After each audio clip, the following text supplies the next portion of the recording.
Bem-vindo ao canal Diálogo Livre. Aqui você encontra vídeos todos os dias. Transmissões ao vivo onde você participa em tempo real. Análises e notícias da atualidade explicadas de forma clara. Documentários investigativos que revelam o que outros não revelam. Grandes debates. Discussões profundas. Ideias diferentes frente a frente. Momentos de culto online para fortalecer a sua fé. Os melhores cortes do podcast Diálogo Livre. Diálogo Livre, onde as ideias encontram a verdade, a fé encontra a razão e a conversa transforma perspectivas. Vamos lá. Tamo no ar? Tamo no ar. É isso aí, galera. Um pouquinho, pedir perdão aí pelo atraso. Tivemos um atraso no podcast anterior aqui. Mas estamos no ar no debate tão esperado. É o nosso segundo debate político do canal Diálogo Livre. Nosso segundo, para quem não sabe, aí, é o canal de debates cristãos que mais cresceu no Brasil nos últimos 2 meses. E a gente iniciou agora o projeto político também.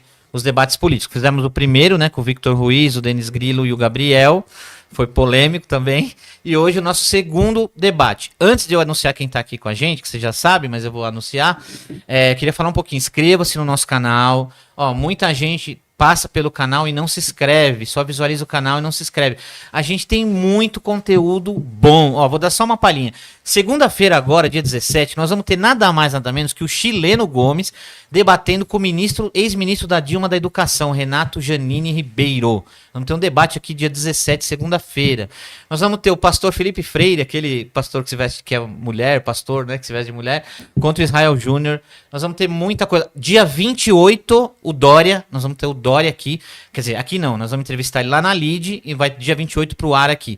Então tem muita coisa. Padre José Eduardo, dia 13 de setembro. O canal tá crescendo. Depois também estamos tentando um episódio em conjunto com o Redcast. Tem muita coisa boa aí. Então se inscreve no canal que você vai ter muita novidade. O Lu vai estar colocando embaixo aí pra gente se inscrever no TikTok, todas as mídias. E vamos embora pro debate. Hoje eu tô aqui com eles. Primeiro eu queria agradecer mais uma vez o Denis Grillo, que tá aqui hoje, que é a nossa esquerda de esquerda, né? Da minha esquerda aqui, né?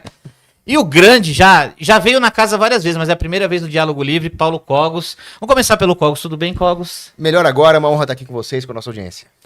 Denis, tudo bem? Tudo bem, uma honra também, obrigado pelo convite novamente, bora lá. E então, gente, os dois aí são pré-candidatos, candidatos, não sei se você já pode falar, já são Agora candidatos aí, né? Já somos são candidatos, e a gente vai começar aí, Cogos, só fala um pouquinho do que você está sendo candidato, suas propostas, depois o Denis, aí a gente já começa pro debate. Só para esclarecer, eu não posso ainda falar em propostas Ainda não, devido né? à lei eleitoral, isso é a partir do dia 16, meia-noite, né? Mas, para quem não me conhece, eu sou Paulo Cogos, economista e filósofo libertário de direita. Então, eu estou saindo candidato a deputado estadual pelo PL, a convite de Eduardo Bolsonaro, deputada Júlia Zanata, de Santa Catarina. Mas eu posso falar, sim, das minhas posições políticas, né, independentemente de proposta, que eu defendo a liberdade econômica, que eu defendo os valores cristãos e que eu defendo aquela ideia de sabedoria política de Nicolás Gomes Dávila, que é que a sociedade tenha cada vez mais atribuições e o Estado cada vez menos. Afinal, o Estado moderno é um monopólio coercitivo que acaba violando as liberdades individuais e econômicas. Então, o melhor é que a sociedade tenha as virtudes para se organizar e prover tudo aquilo que seja proveitoso para o bem comum. Denis, considerações iniciais aí. Bem, provavelmente em várias coisas que nós vamos divergir, essa perspectiva de que a gente quer um mundo, acho que melhor, mas a forma e como isso se dá um pouco diferente. Eu me considero um cara progressista, socialista, porque eu acredito no Estado ainda como o garantidor do bem-estar social. Haja visto que também por ser professor de história, né? Sou professor há 18 anos aí, tenho um currículo na educação de pedagogia, também educação física, mas principalmente história. Eu acredito que até aqui na história da humanidade, infelizmente, a gente ainda não conseguiu se comportar de uma maneira em que, de fato, os recursos que nós geramos, o trabalho humano, consiga ser respeitado de uma maneira decente, né? Com decência, né? Tanto que ainda dá muita fome, a gente tem os problemas ambientais aí e tal. Mas dentro do que eu luto e acredito, a gente tem um norte importante que é a inclusão e a educação. E agora estando, né, de fato candidato aí a deputado estadual, a gente quer construir a partir dessa concepção, né? Que é um mecanismo que eu considero mais imediato, né? Realista, que é conseguir através desse Estado que a gente tem hoje, que a gente considera, obviamente, ineficaz em vários sentidos, mas muito também porque, infelizmente, é muito controlado pela iniciativa privada muitas vezes. Então, falta a fiscalização do povo, o poder para o povo de fato, que é uma coisa que eu acredito que a gente diverge provavelmente nesse aspecto. Então, é isso. A gente está aí para propor para a sociedade uma reflexão que passa pela consciência de classe, que passa por uma educação boa, cultura e tudo mais, mas um mundo incluso, né? Tá. É isso. Então nós vamos para o primeiro tema aí, que eles até nós vamos, assim, o debate hoje é livre, por isso que o diálogo é livre, não tem muito aquela... Nós só vamos dar 5 minutos iniciais para consideração de cada um, vocês já pré-combinaram mais ou menos o que vão conversar. E vamos para educação, então, primeiro. Cogos, 5 minutos aí para tua consideração inicial, aí depois 5 tu, e aí vocês mandam bala, aí é com vocês, tá? Pois é, quando o tema é educação, nós temos que fazer uma distinção muito importante entre educação e ensino. A educação, ela vem de casa, ela vem das famílias, que é a célula máter da sociedade, e é onde se transmitem os valores e as tradições que construíram a sociedade. A família é uma instituição que precede o Estado e que tem o melhor incentivo possível, que é o amor entre os pais e os filhos, o amor filial. Claro que existem exceções, existem famílias desestruturadas, existem pais abusivos, mas justamente são exceções. A família, por excelência, é a instituição onde existe em maior nível o amor e a subsidiariedade. Por isso que o Estado não deve atropelar a autoridade da família. É dali que vem a educação e de onde devem partir a decisão. Deve haver uma autonomia da família para decidir como prover educação para o filho. Agora, é claro, né? Os pais não são obrigados a saber todas as disciplinas, a entender de pedagogia ou de física elétrica. Então, existe o ensino, que é o ofício particular do professor, especialista nesta ou naquela disciplina, e que vai estar subordinado à decisão educacional dos pais para prover aquilo que os pais não têm condição de ensinar, porque eles faltam conhecimento específico. Então, claro, é preciso que haja o ensino e é preciso que esse ensino se dê com uma estrutura adequada às necessidades das crianças. Existem crianças que têm necessidades especiais, por exemplo. Mas aí eu faço um paralelo entre a educação, o serviço de educação, né, e os outros serviços que existem na sociedade.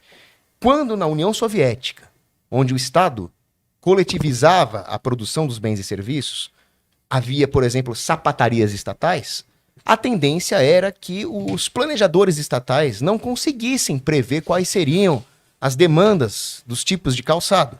Ao passo que quando você tem a privatização dos sapatos, o mercado oferece todo tipo de calçado para todo tipo de necessidade, para quem tem problemas ortopédicos, enfim. E quando nós falamos de estrutura de ensino, estrutura de educação, nós podemos pensar da mesma forma. A iniciativa privada vai tender a fornecer esses serviços de uma maneira muito mais eficiente, com muito menos custos, com muito maior qualidade e com muito maior particularização para as necessidades das pessoas especiais.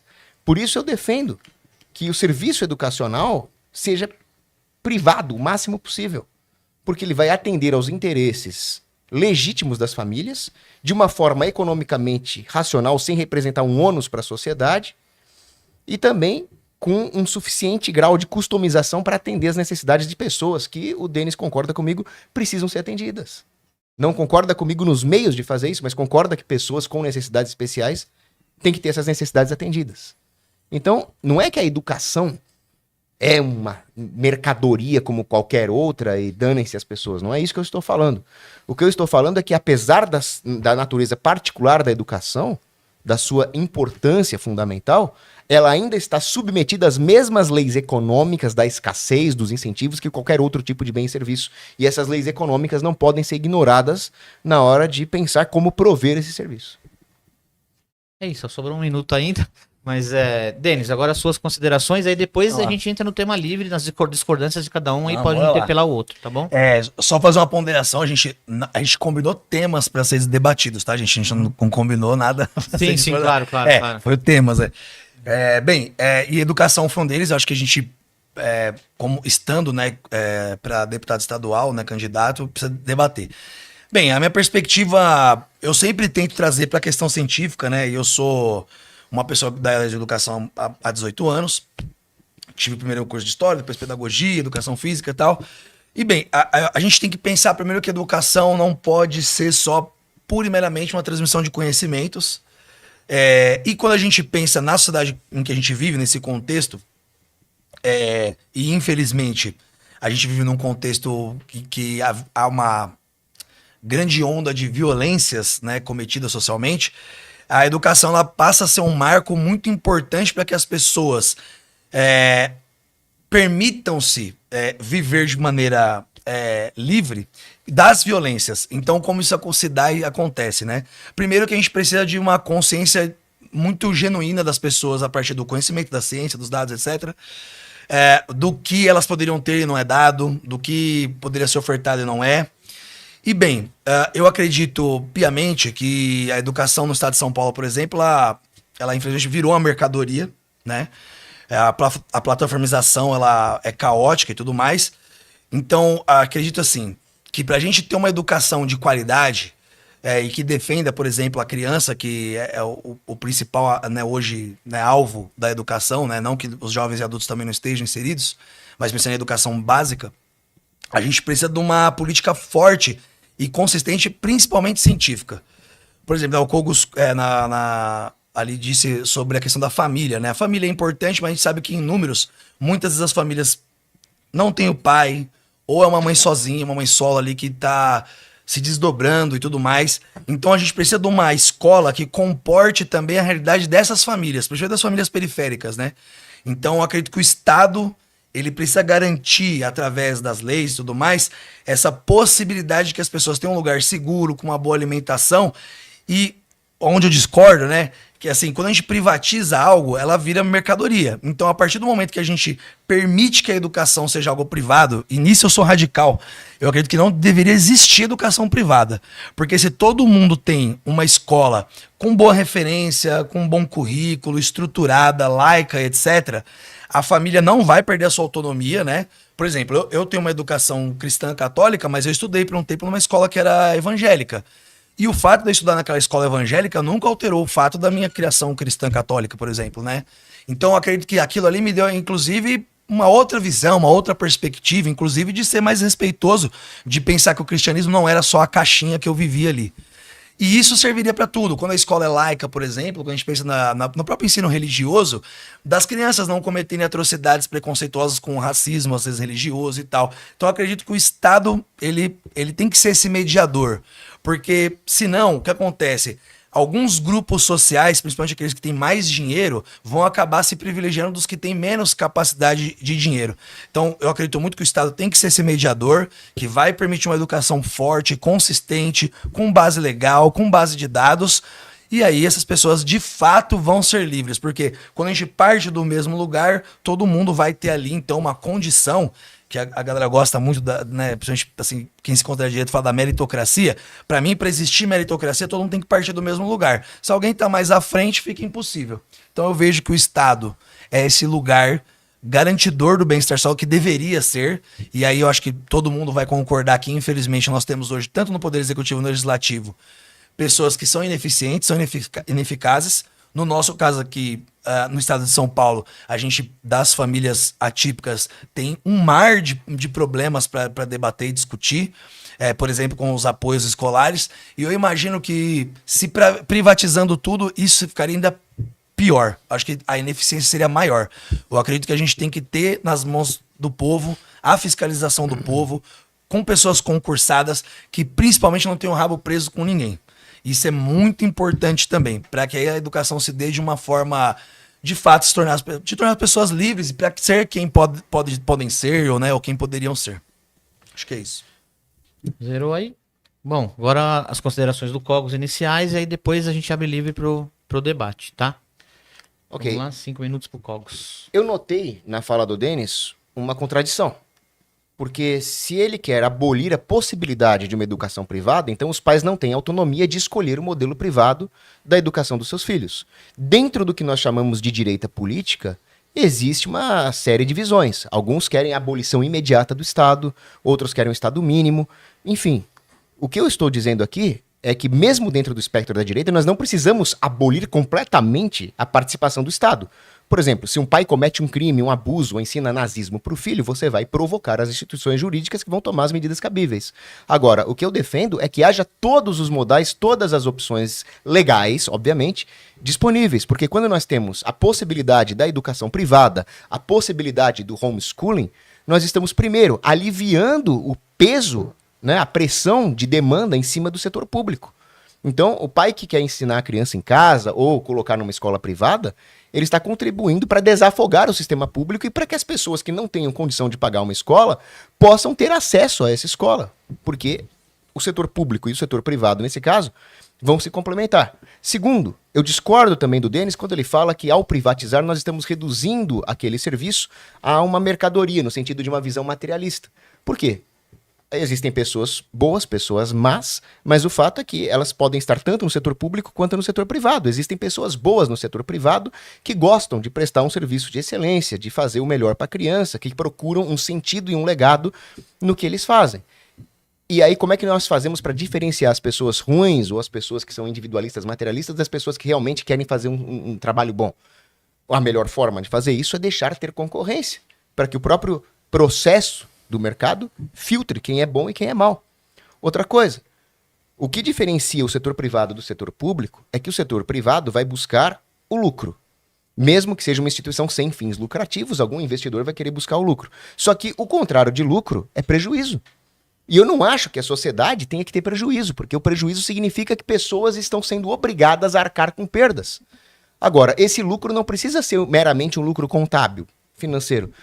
Quando uma pessoa quer que crianças com necessidades especiais sejam bem atendidas, se satisfaz vendo o resultado, deixando um legado, construindo um futuro melhor, dando oportunidades para pessoas que não tinham oportunidades, aquilo é um lucro psíquico, que é a natureza do lucro econômico. A sociedade tem que ter essa visão de lucro que não se resume ao lucro contábil. E aí, quando nós temos o setor privado funcionando e a sociedade mobilizada para assumir esses deveres cívicos, nós vamos ter um lucro nesse sentido. Ter pessoas bem formadas. Outra coisa que eu discordo do Denis, e aí acho que é uma questão de cosmovisão, eu não acho que a igualdade de oportunidades é o grande ponto. É claro que pessoas com mais dinheiro, com melhor formação, com pais que tenham uma estrutura mental melhor, vão ficar na frente. E eu não vejo isso como um problema porque eu não vejo a sociedade como indivíduos competindo entre si. Eu vejo que eles buscam bem comum. Se alguém está melhor que eu fico feliz, que bom que essa pessoa está melhor, espero que ela faça bom uso dos privilégios, do dinheiro, dos méritos que ela tem, para melhorar a sociedade como um todo e eu ficar melhor. Claro, nem todo mundo vai pensar assim, mas a tendência geral num livre mercado é que à medida que algumas pessoas vão enriquecendo, elas só conseguem manter o patrimônio se elas provêm necessidades de mercado não atendidas e aí todos saem melhor. Eu prefiro uma sociedade onde alguém tem muitas oportunidades desiguais, enriqueça muito, mas a pessoa que tem menos oportunidades também as tenha e também tem uma vida boa, do que uma sociedade igualmente problemática onde todos estão miseráveis. Então, é uma coisa que inclusive o grande economista Thomas Sowell falava, né? Na história da humanidade, algumas poucas pessoas se sobressaíram, exploraram melhor as oportunidades e melhoraram a vida de todos. E quando essas pessoas são impedidas de fazê-lo, nós temos uma perda do parâmetro do que é bom, do que é virtuoso, e a sociedade inteira, a massa toda, se empobrece. Então o meu problema não é com a igualdade em si, o meu problema é se está havendo injustiça para o indivíduo ou não. E eu acho que as pessoas vulneráveis, as pessoas que não têm oportunidades, que não têm renda, que não têm acesso a uma boa educação, deveriam ter. Mas eu não acho que ela tem que se comparar com quem está melhor. Ela simplesmente deveria ter, e os meios necessários para isso têm que ser adotados. A função do Estado, para mim, nesse ponto, é, primeiro, prover uma bela transição para que o setor privado assuma isso. Ele é melhor que o setor público em administrar uma escola, administrar os custos.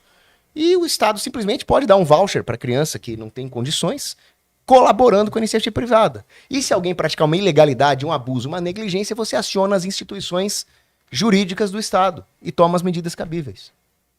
Bom, antes da gente abrir livre aqui, só queria dar um recado. Galera, manda seu superchat, a gente vai estar lendo no final do debate. Só perguntas do superchat e deixa seu like. Cada vez que você deixa seu like, vai para mais 5 pessoas e o YouTube joga essa live. Bom, agora a gente abre livre aí, Denis, e o Cogos pode interpelar. Agora o bicho Vamos pode lá. pegar aí. O Kogos, ele falou sobre uma contradição na minha fala, mas aí, por exemplo, quando você defende o homeschooling, né? Há uma contradição numa perspectiva de que você falou que existe uma diferença entre ensino e educação. E se existe essa diferença, que na minha concepção, assim, pelo parâmetro científico, educação ela se dá em diversos espaços, inclusive em casa. Mas quando a gente fala sobre a educação no ponto de vista técnico, do que ele vai permitir as pessoas a se desenvolver, né? Seja nas artes, seja na matemática, seja na química, na física, aqui que está um primeiro ponto. Você falou assim, né?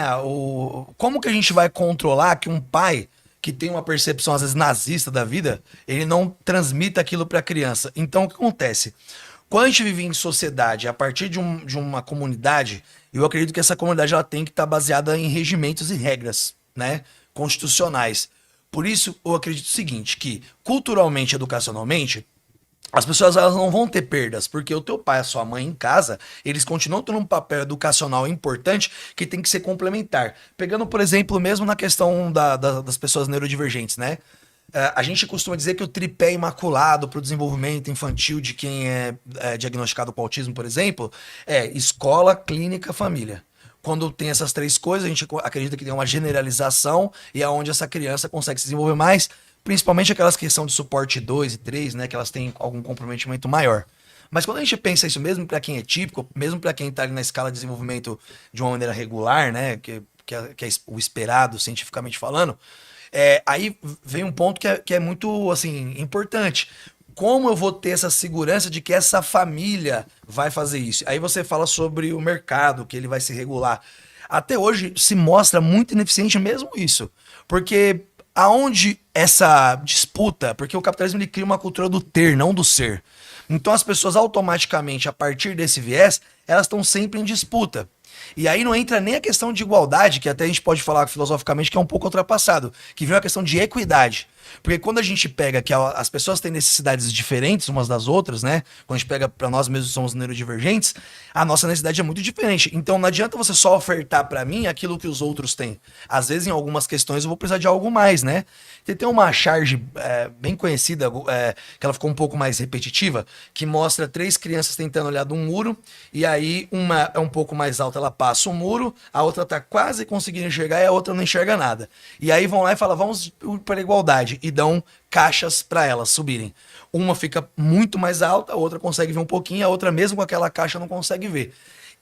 Tudo bem que é uma charge simples, é uma ideia simplista, mas que filosoficamente tem um impacto importante nesse papo aqui, que é o seguinte: o que a gente tem que entregar só com igualdade? A gente tem que entregar com equidade.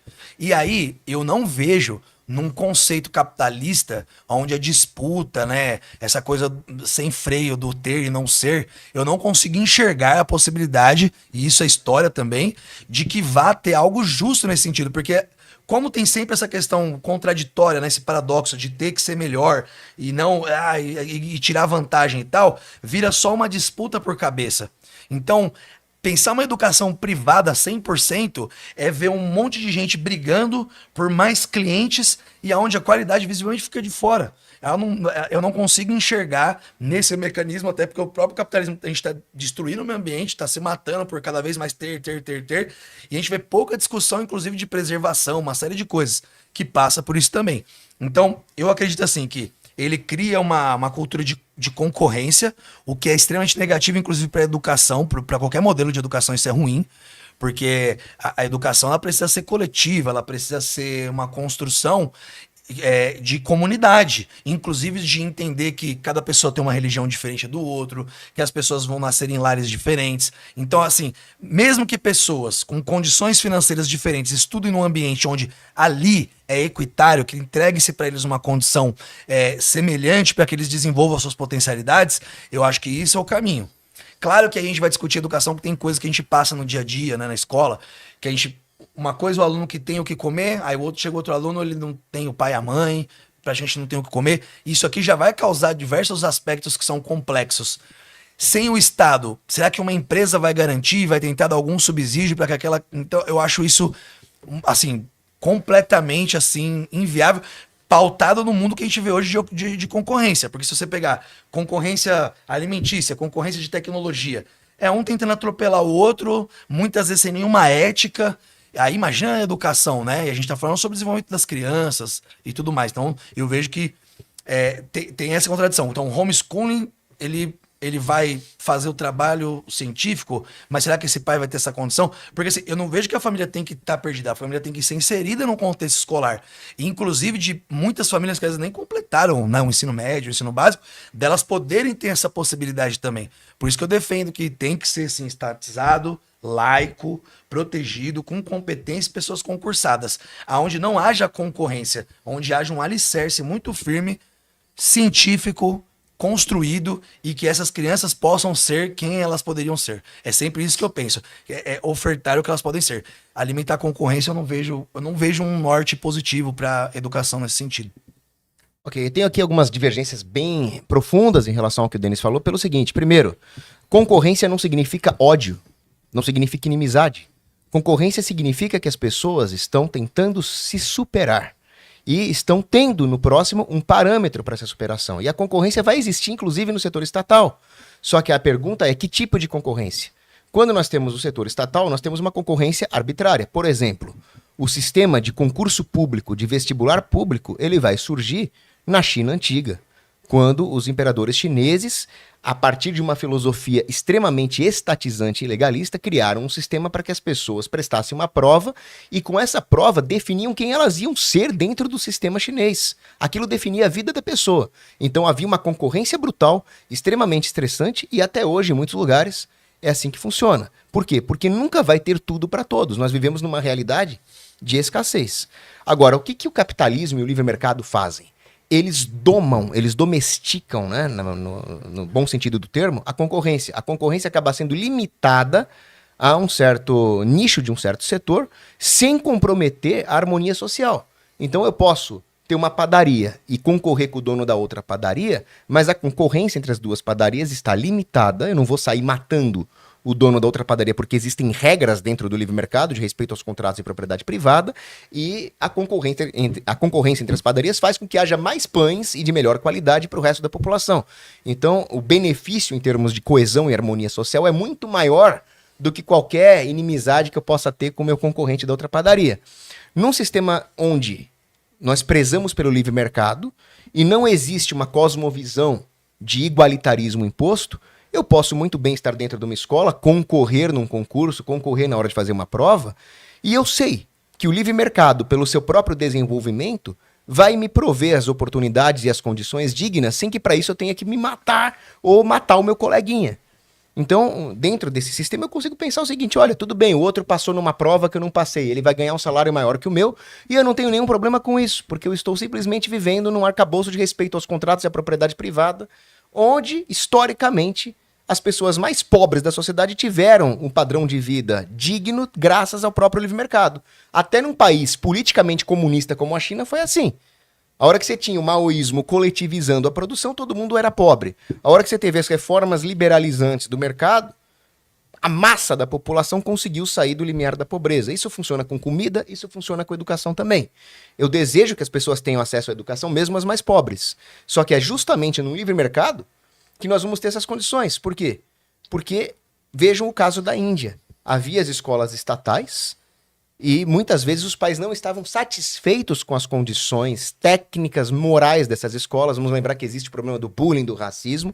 Isso ocorre à torta e à direito, lamentavelmente, no sistema público, no sistema privado também. Mas pelo menos que o pai possa ter a opção de mudar o filho de escola, que pelo menos o pai possa ter a opção de educá-lo em casa, se ele não conseguir se adaptar ali na convivência social, e assim ele protege a criança contra o bullying, contra o racismo, contra o preconceito de qualquer tipo. E aí na Índia aconteceu isso, veio o livre mercado, colocou lá as escolas de $1, que as pessoas lá que moravam nos slums na Índia podiam ter acesso, e os pais adoraram essa ideia. Então o livre mercado acabou provendo todo tipo de educação para todo tipo de gente, com todo tipo de poder aquisitivo. Existem bolsas pagas por empresas, existem bolsas pagas por filantropos que simplesmente querem ajudar a sociedade, querem encontrar um sentido no dinheiro que elas ganharam. Nós temos que deixar a sociedade livre para isso. E eu não estou aqui dizendo que tem que virar bagunça. Então eu não estou dizendo aqui que o pai pode ensinar a criança a ser uma nazista que quer matar grupos étnicos. Você vai ter leis, você não pode ensinar abuso, ensinar nazismo, mas já existem leis penais do Estado para conter esse comportamento, mas nós não podemos usar os casos de exceção de abuso para tolher a liberdade de pessoas que querem fazer bom uso da sua liberdade. É aquela máxima romana, né? Abusos não tolhe te uso. Um abuso não tolhe o uso. Uma coisa que me chamou a atenção, por exemplo, é que o Denis defende uma educação pública e laica. Então, eu, por exemplo, vamos supor que eu conheço uma mulher católica e eu não queira dar uma educação laica para o meu filho, eu quero dar uma educação religiosa, baseada no catecismo de São Pio V. É o meu direito, é a minha liberdade. Aí você fala, bom, mas aí você vai ensinar ela a odiar pessoas de outras religiões? Olha, se eu estou ensinando a religião católica de verdade, eu vou ensinar ela a amar o próximo, eu não vou ensinar ela a odiar pessoas de outras religiões. Então, é aquela coisa. Finalmente, né? Um outro argumento do Denis foi, será que os pais que vão fazer o homeschooling têm noções técnicas pedagógicas para isso? O homeschooling não significa um insulamento da criança. Porque existem ferramentas de mercado disponíveis para os pais homeschoolers, com professores formados, com pedagogos profissionais que dão esse suporte. Tudo que o pai tem que fazer é contratá-los. Então é aquela coisa. Eu não acho que toda mãe, todo pai tem que ser nutricionista. E mesmo assim eu defendo a liberdade de cozinhar em casa. Se ele quiser contratar o serviço de uma nutricionista, ele contrata. O que tem que ter é a liberdade. Bem, vamos lá. O ponto aqui, eu vou usar um exemplo importante. Quando a gente fala sobre o capitalismo, eu não tenho dúvidas de que esse modelo, ele permitiu que a gente, por exemplo, produzisse mais comida. É óbvio que hoje no mundo, ó, a gente produz entre 1,5 e 2,5, depende se você for considerar o que vai virar ração e tal, 1,5 quilos ou 2,5 de comida para cada pessoa na Terra. E a gente ainda tem um problema vasto com a fome. Então, se a gente pegar por esse parâmetro, a gente já mostra que é uma grande contradição do próprio capitalismo que ele não fornece. E nesse modelo que você citou, o indiano, a gente pode pegar, mas ele resolve uma questão parcial do problema, porque ele é sempre excludente. O capitalismo, na minha concepção, que é onde me pega a questão do capitalismo, é que ele é sempre excludente, porque é sempre para quem pode pagar, é sempre para quem pode fazer.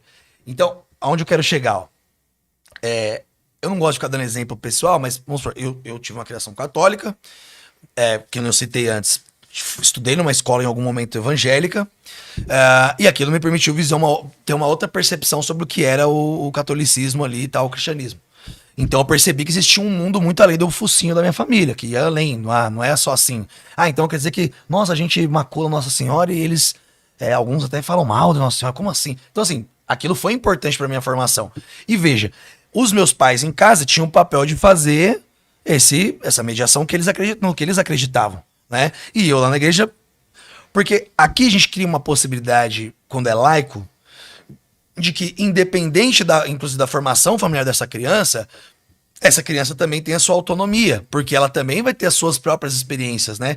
Eu acredito que você tá inserido num mundo plural é importante, porque senão, Cogos, a gente vai achar que todo mundo, mano...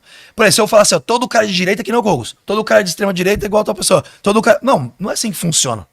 As pessoas, elas têm diferenças, as pessoas, inclusive, na busca por elas querem melhor, elas vão ter divergências, mas também vão ter convergências.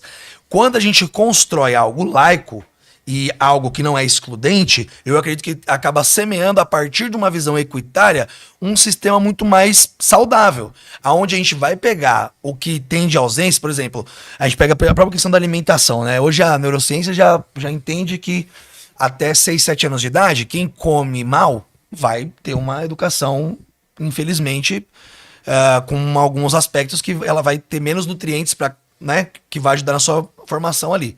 Então você vê, a questão da alimentação vai impactar. Quando a gente pega na questão do neurodivergente, a criança que tem ali o acompanhamento numa clínica, tem o acompanhamento de uma auxiliar terapêutica na escola, e ela vai pra escola, e a família tá em cima e tal, ela vai ter um desenvolvimento. Agora, aquela criança, muitas vezes, a mãe solo, praticamente não faz terapia, vai pra escola, fica lá num cantinho, não tem atividade. Então, esse é um problema. E vejam, ó, você tá falando sobre iniciativa privada, você vê, hoje, nas denúncias que eu recebo de famílias atípicas, e são centenas, a maior parte dos problemas gravíssimos a gente que pega, que eu vejo, às vezes vem da própria escola particular, porque não quer gastar com um funcionário que legalmente deveria gastar. Então você vê que o meio privado ele não liquida muito bem essa fatura. Claro que no setor público a coisa também não anda, porque infelizmente também às vezes tem algumas políticas públicas que são muito falhas. Se a gente pegar mesmo o Tarcísio agora nesse governo, ele acabou com o cargo especializado, né? A gente tá sofrendo muito na sala de aula com isso. Então, assim, eu vejo que Para ser realista e imediatista, que é o meu ponto agora, sabe, assim, estou, inclusive, candidato por isso, que eu acho que a gente precisa urgentemente pressionar que esse Estado funcione e que, inclusive, ele pelo menos faça com que as leis que já existam sejam cumpridas, né? E coisa que não é. Então eu vejo que, assim, trabalhar na ideia, numa concepção agora de rompimento, inclusive, disso, só vai atrasar ainda mais, vai difundir ainda mais e por esse caminho que é o que a gente diverge, vai tornar ainda mais excludente e não inclusivo. Não, eu discordo que você vai ter um aumento da excludência porque eu estou dando mais opções, não menos opções. Inclusive, as opções que eu estou dando, elas desafogam o sistema. E eu concordo com o Denis que existem problemas de negligência das políticas públicas em relação às pessoas neurodivergentes, por exemplo, que precisam ser sanados. E precisam ser sanados por toda a sociedade. Eu não estou aqui limitando as soluções ao setor privado. Eu estou falando que o setor privado oferece mais ferramentas, mais soluções, e ele tem que ter a liberdade para oferecer essas ferramentas. Então, por exemplo, hoje, para você formar professores capacitados para lidar com pessoas neurodivergentes, existe um arco de formação que os pais de pessoas neurodivergentes não podem esperar. Agora, a iniciativa privada pode oferecer isso no bolso dela, sem onerar o pagador de imposto, sem tirar as oportunidades que poderiam surgir se o dinheiro da iniciativa privada não fosse desperdiçado em sistemas ineficientes.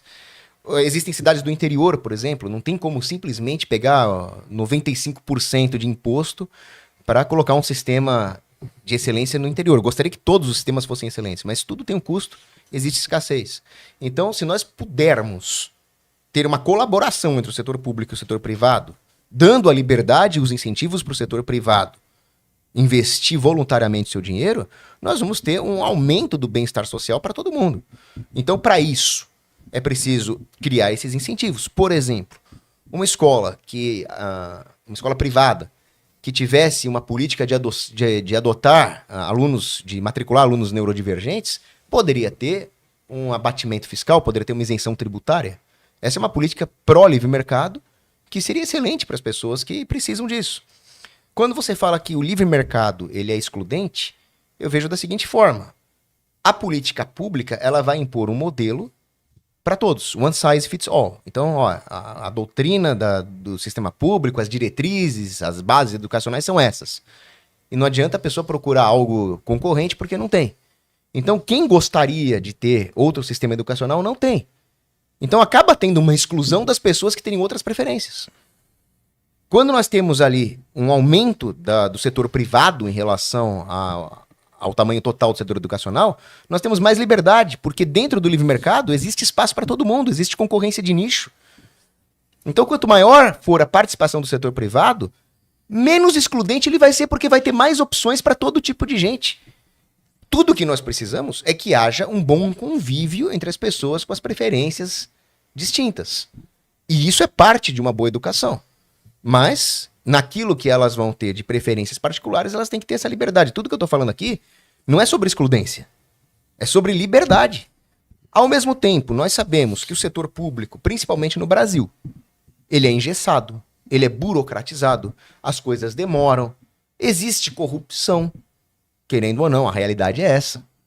O ideal seria que não existisse. E tudo isso não é porque, olha, o governo está na mão de pessoas ruins, o governo está na mão de pessoas boas. Existem pessoas boas dentro do setor público, como eu já disse, mas os incentivos do setor público são incentivos perversos. Por quê? Porque eles não estão sujeitos aos mecanismos de lucro e prejuízo, não estão sujeitos à concorrência, são administrados de uma forma burocrática, que como o grande economista Ludwig von Mises demonstrou no livro Burocracia, é uma burocracia que se retroalimenta, que tem como incentivo não as métricas que o mercado teria, mas o próprio crescimento quantitativo. O setor público tende a ter métricas quantitativas e não qualitativas. Quando se trata de educação, a qualidade é essencial. Nós não estamos falando aqui em quantidade de grão de trigo, por exemplo. Estamos falando realmente da formação de uma pessoa. Então, o mercado, ele tende a ser muito superior nisso tudo. E tudo que o Estado tem que fazer é garantir que não haja abuso, que haja respeito da lei e que as pessoas mais vulneráveis que ainda não estão contempladas pelo desenvolvimento do mercado sejam contempladas enquanto o mercado não as abarca. Então, só para complementar, quando você fala o mercado é sobre ter, não como ser, não, eu discordo. O mercado, ele não exclui a dimensão do ter, porque Aristóteles já disse, nós somos seres orgânicos, materiais, precisamos ter. Mas a pergunta é como ter. como ter, através da responsabilidade individual, das virtudes cívicas, também faz parte do processo de formação de um indivíduo. Então, mas aí que tá o ponto. Eu vejo que existe uma ineficácia, porque assim, isso que você tá propondo é basicamente o que o mercado já vem propondo aí ao longo dos 5 séculos, na minha concepção, na minha análise. Que vai tentando, inclusive o que foi causando muita excludência e que vai fazer com que os movimentos trabalhistas, os trabalhadores vão buscar. Porque, por exemplo, agora se produz mais comida, se produz, que eu tava falando antes, ou se produz mais roupa, ou se tem mais possibilidades de ter coisas. Concordo que a gente quer ter coisas, eu não sou contra a gente ter coisas. E aí, até como você fala, né? Como ter as coisas, e é aqui que tá o grande paradoxo, né? Porque tá sempre assim, essas opções tá muito para quem pode pagar. Numa estrutura que o trabalhador, ele é oprimido, ele é explorado historicamente, e por isso vem aí movimentos sindicais, organizações, que as pessoas podem até hoje, às vezes, se sentirem um pouco desanimadas ou desacreditadas por vários aspectos sociais, mas que num momento histórico importante, principalmente quando se rompe ali, né, depois da Revolução Francesa, mas ali naquele meandro e tal, a gente constrói um mundo onde o trabalhador passa a lutar, as mulheres passam a lutar pelos seus direitos, porque a gente tem que colocar socialmente que a mulher nem existia. Quando a gente pega para o Brasil, lei de terras, uma série de leis que também colocavam na população negra, né, e escravizada de uma maneira que não podia nem estudar, não podia ter propriedade. Então, quando a gente vai abarcando tudo isso daqui, de como o mercado foi se regulando e foi se montando, a gente tem sempre um estado ideológico, né? Então, o que é o estado ideológico? Segundo Karl Marx, baseado lá, né? Ideologia que a classe dominante impõe à classe dominada. Eu não gosto de simplificar muito assim, para não ficar muito clichêzão, mas o ponto é que, assim, na minha percepção, as empresas mesmo, né? Elas baseadas nessa questão de que ela quer controlar o mercado, ela quer buscar o lucro, e ela precisa disso, né? Ela precisa né, evoluir a sua rentabilidade, seu lucro, ela deixa de olhar para as pessoas pautada no lucro. E aí que tá um ponto. Você vê, a gente tem leis hoje para contratação de pessoas PCDs, né? Sejam neurodivergentes como autismo, que é considerado hoje pela lei como PCD, ou qualquer outra pessoa com alguma deficiência. E acontece, muita empresa burla, ou é colocado sempre em subserviços, é muito capacitista, e a gente tem leis para isso. E aí elas vão em busca o quê? Desse incentivo fiscal que você disse.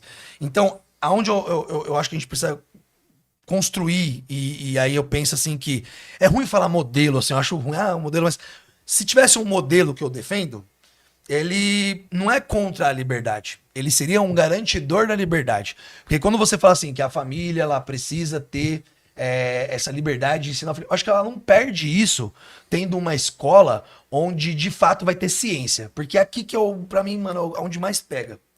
Porque quando a gente vai para ciências que não sejam só as humanas, que a gente acaba indo mais na política, a gente discute mais ciências humanas, mas quando a gente pega ciências biológicas, poxa, não dá para discutir vacinação. A gente tá vendo o sarampo voltar. Hoje mesmo lá nos Estados Unidos o surto, né? Porque essa coisa da anti-ciência, da anti-vacinação, que cresceu muito. E isso é um pouco assustador. E muita gente que defende homeschooling, não tô falando que no caso você, mas a gente sabe que tem um setor que defende homeschooling, que é anti-vacina, que não vai mandar o filho pra escola porque ele também não vacina, não sei o quê. E isso é muito perigoso, porque quando a gente pensa socialmente, a vacinação ela defende a população, né, quanto à saúde. E a escola, por exemplo, você vê, tem programas do município que o SUS vai para falar sobre a escovação, vai falar sobre anticárie, e tudo isso é importante para muitas famílias que eles não têm esse contato, não teria essa possibilidade, e que a escola também tem que abarcar.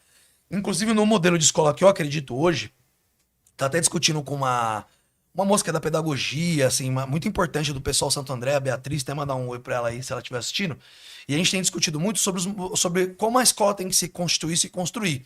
E eu, Denis, eu até estava falando isso para ela, eu acho que, como eu também sou educador físico, né?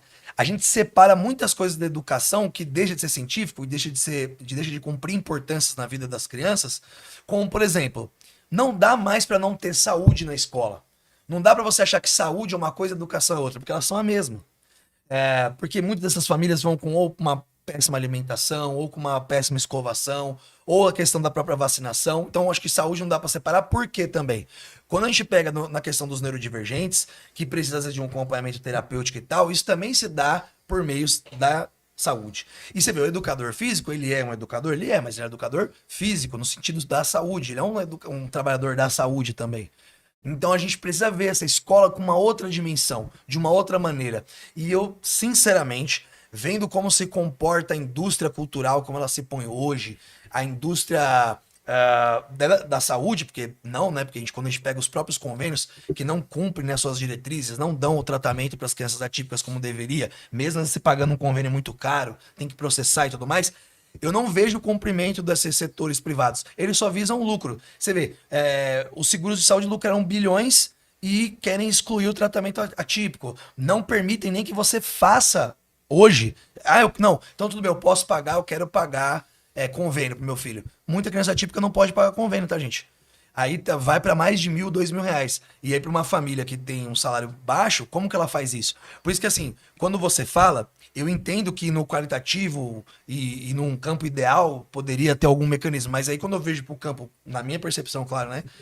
Sem nenhum desrespeito à sua visão, mas quando eu vejo na questão da realidade, como se porta até aqui, como se dá até aqui, e aí para encerrar, para não estender tanto, eu acredito que não funcionaria. Porque, veja, ó, o convênio médico não era para conseguir, né, abarcar os furos que às vezes o SUS tem? Não abarca. As crianças continuam sem, os pais têm que processar o convênio, os que podem ter convênio, sem falar de toda uma esfera de pessoas que nem convênio pode pagar.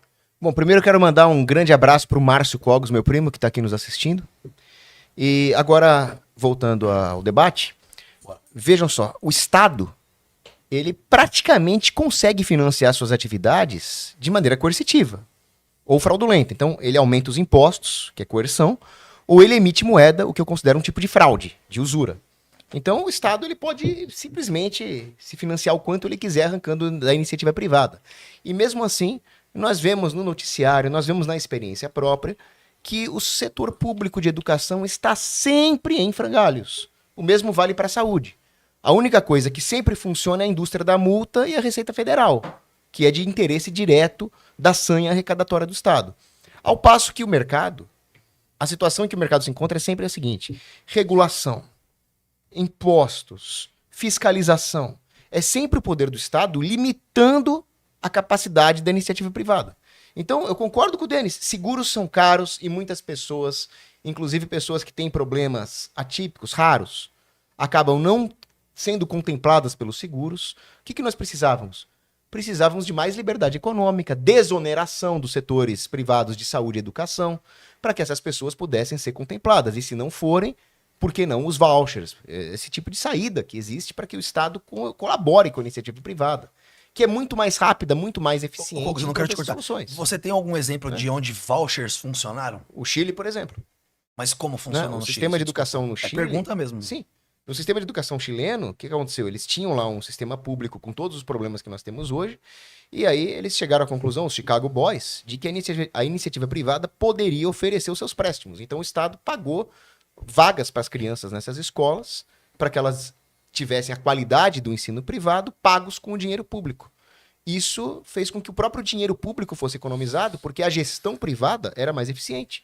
Então, a criança pobre que não tinha como pagar uma escola privada, o Estado pagou para ela, mas a gestão escolar era privada. Mas não foi assim, ó, mas se eu não me engano, o movimento dos pinguins, eu estive no Chile há uns 4 ou 5 anos atrás, e eu conversei com alguns membros de estudantil, mas eu não gosto de conversar só com membro de grupo estudantil, porque senão os caras só vão e vão cair pro seu lado.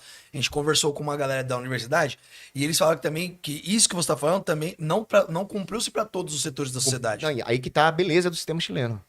Eles contemplaram, inclusive, os alunos neurodivergentes e com outras necessidades especiais. Porque ali o Estado poderia se focar em quem realmente precisava. Então, por exemplo, os pais de crianças neurodivergentes, eles precisam de uma certa urgência. Eles têm um problema imediato. Para ontem, né? Então, a melhor forma de resolver um problema imediato é a colaboração do Estado com o setor privado. Você pode chegar para uma escola e comprar uma matrícula com um voucher para uma criança neurodivergente e ainda você pode reduzir o ônus para o pagador de imposto abatendo os impostos dessa escola, por exemplo. Mas nesse caso, desculpa, é que só para fluir um pouco, é porque eu acho que vai ser para completar, assim, para ser uma coisa. Um ponto. A gente tem um convênio médico. E aqui ele não está se cumprindo, sabe? Porque no Brasil, porque a gente tem que pensar de estado para estado. Tem porque, cartel. mas ele não se cumpre, então aí que tá. Mas é isso que. Aonde que tá? Não é pra te. É que eu sei, é isso que eu. Não, eu uma sigo dúvida o genuína, contraditório, sabe? Tipo, não é que porque fica é um debate contraditório. Porque o meu desespero é, até aqui, aí pensando na realidade Brasil, tudo que vai pras mãos da iniciativa privada, ela acaba criando um contexto onde ela tire só pro seu bel prazer, pro seu próprio interesse. E aqui que entra uma questão Você que pra mim concorda? é Os membros, desesperatório. os, membros Desesperador, quer dizer, desculpa. os membros do aparato estatal também são agentes autointeressados. Você não resolveu o problema. O problema está na natureza humana. Não é se é público ou é privado. Mas assim. Aí é uma questão de alinhar mas, incentivos. mas se a gente tem uma educação, vem cá. Se a gente tem uma educação, que eu falei, que é baseada na ciência, é equitária e ela vai ser pautada na inclusão de fato, na equidade e tudo mais. Então você construiu cientificamente essa educação. E aí as pessoas tendo este modelo, elas vão ter a sua cultura, elas não deixam de ter a sua própria educação, mas também abarca o quê? Que a gente tem que ter um segmento de regras. Porque, ó, uma coisa que me gera bastante inquietude, assim, né? Aqui é um pouco do meu TDAH também, até desculpa eu te cortar, mas que aí eu comecei a ficar aqui muito a milhão, aí eu peço desculpas de cortar, mas é porque pra onde eu vou aqui? A gente não consegue, de fato, contemplar essas pessoas por conta do próprio modelo de mercado que a gente tem. Como que você acha? Você acha que o mercado vai se moldar? Tipo, Não, de repente ele vai se tornar um pouco. Você falou de natureza humana, é onde eu queria chegar. Sim, mas eu não acho nada, Denis. Eu Nada, mas- observo isso empiricamente. Mas, não, tudo bem, mas é empiricamente, mas e estatisticamente, pelos dados, Estatisticamente. pelo que reflete da sociedade. Porque até aqui nos modelos que eu analiso, a gente não tem esse resultado que você está falando. Porque o mercado ele só pensa em lucrar. Mano, se ele tiver que jogar óleo num riozinho, o cara joga para aumentar o lucro. Então, você tá entendendo onde tá? Que é genuína a minha dúvida? Aí você já está assumindo que vai ter uma violação da propriedade privada. Porque o que eu, como libertário, defensor da propriedade privada, Certo. defendo? Imagina que você tem uma comunidade ribeirinha que vive da pesca, uma comunidade humilde, aí vem uma grande indústria, né? E E toma quer lá. poluir esse rio para ter lucros exorbitantes. Eu vou falar, não, o que vale é a propriedade privada. A população ribeirinha humilde tá lá, o rio é dela. É dela. Não pode chegar uma multinacional e poluir aquilo mesmo que aumente o lucro.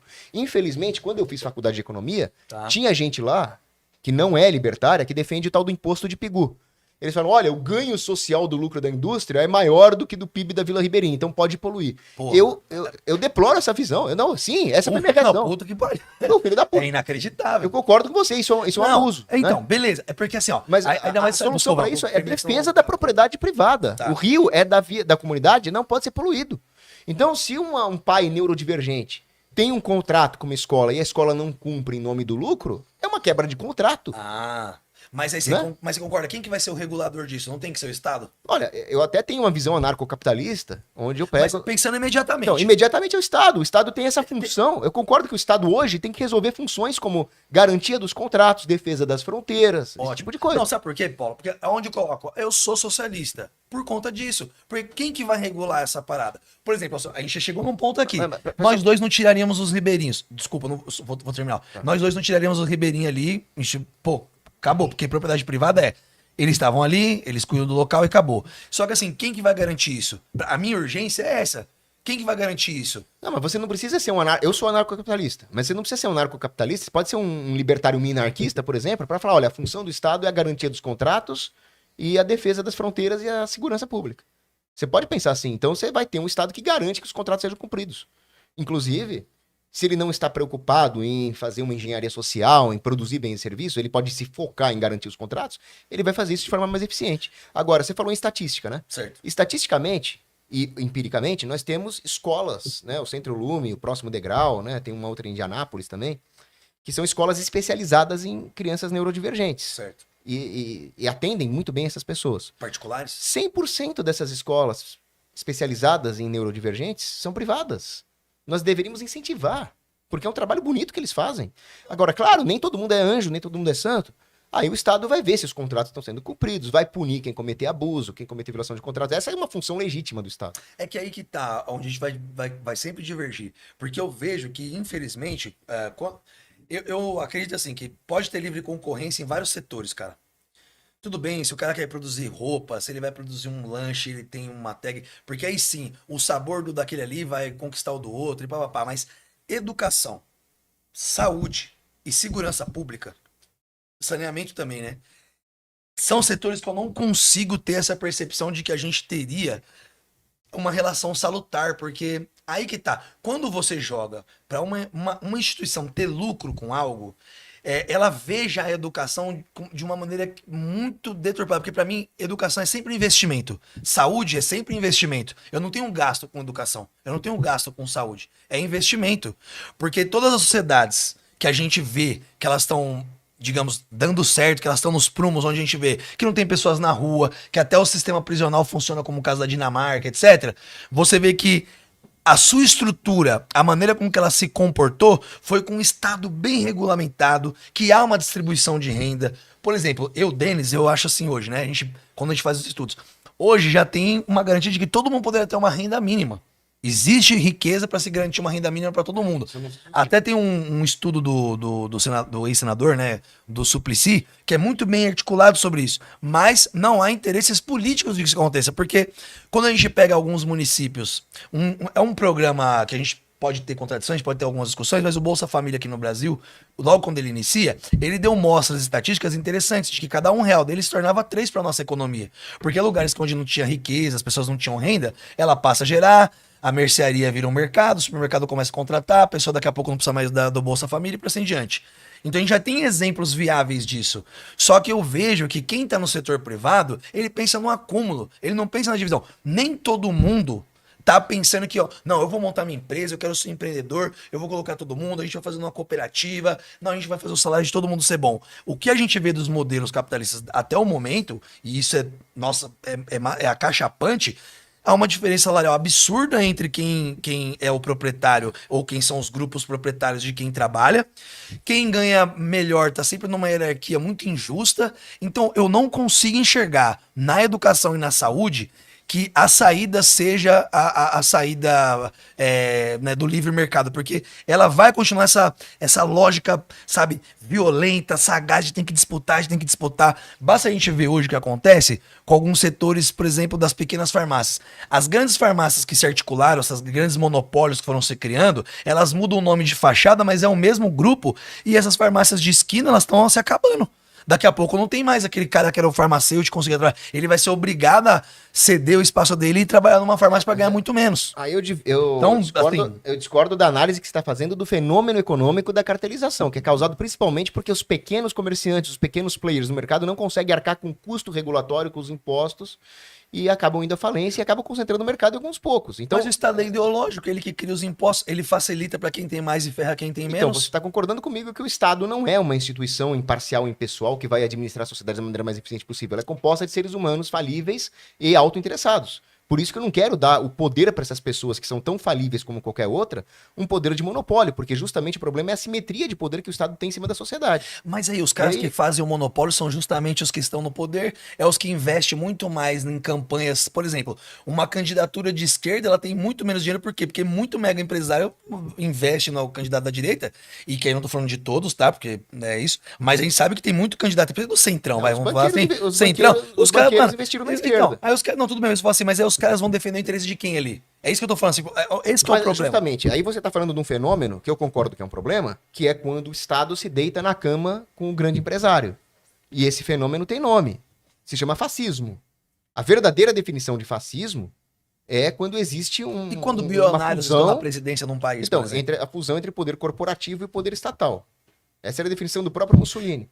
Por isso que eu falo, o Estado é uma ameaça que paira sobre a sociedade. Mas tem algum modelo de Estado que você acha interessante hoje? Que você fala, não, aqui tá funcionando bem? O modelo de Liechtenstein, por exemplo, onde você tem o direito à secessão das pequenas comunidades e onde o príncipe não se mete na sociedade. Até tem um caso onde eu acho que ele deveria se meter e não se meteu. Porque teve um referendo lá em Liechtenstein sobre a legalização do aborto, que eu, como católico, sou completamente contra.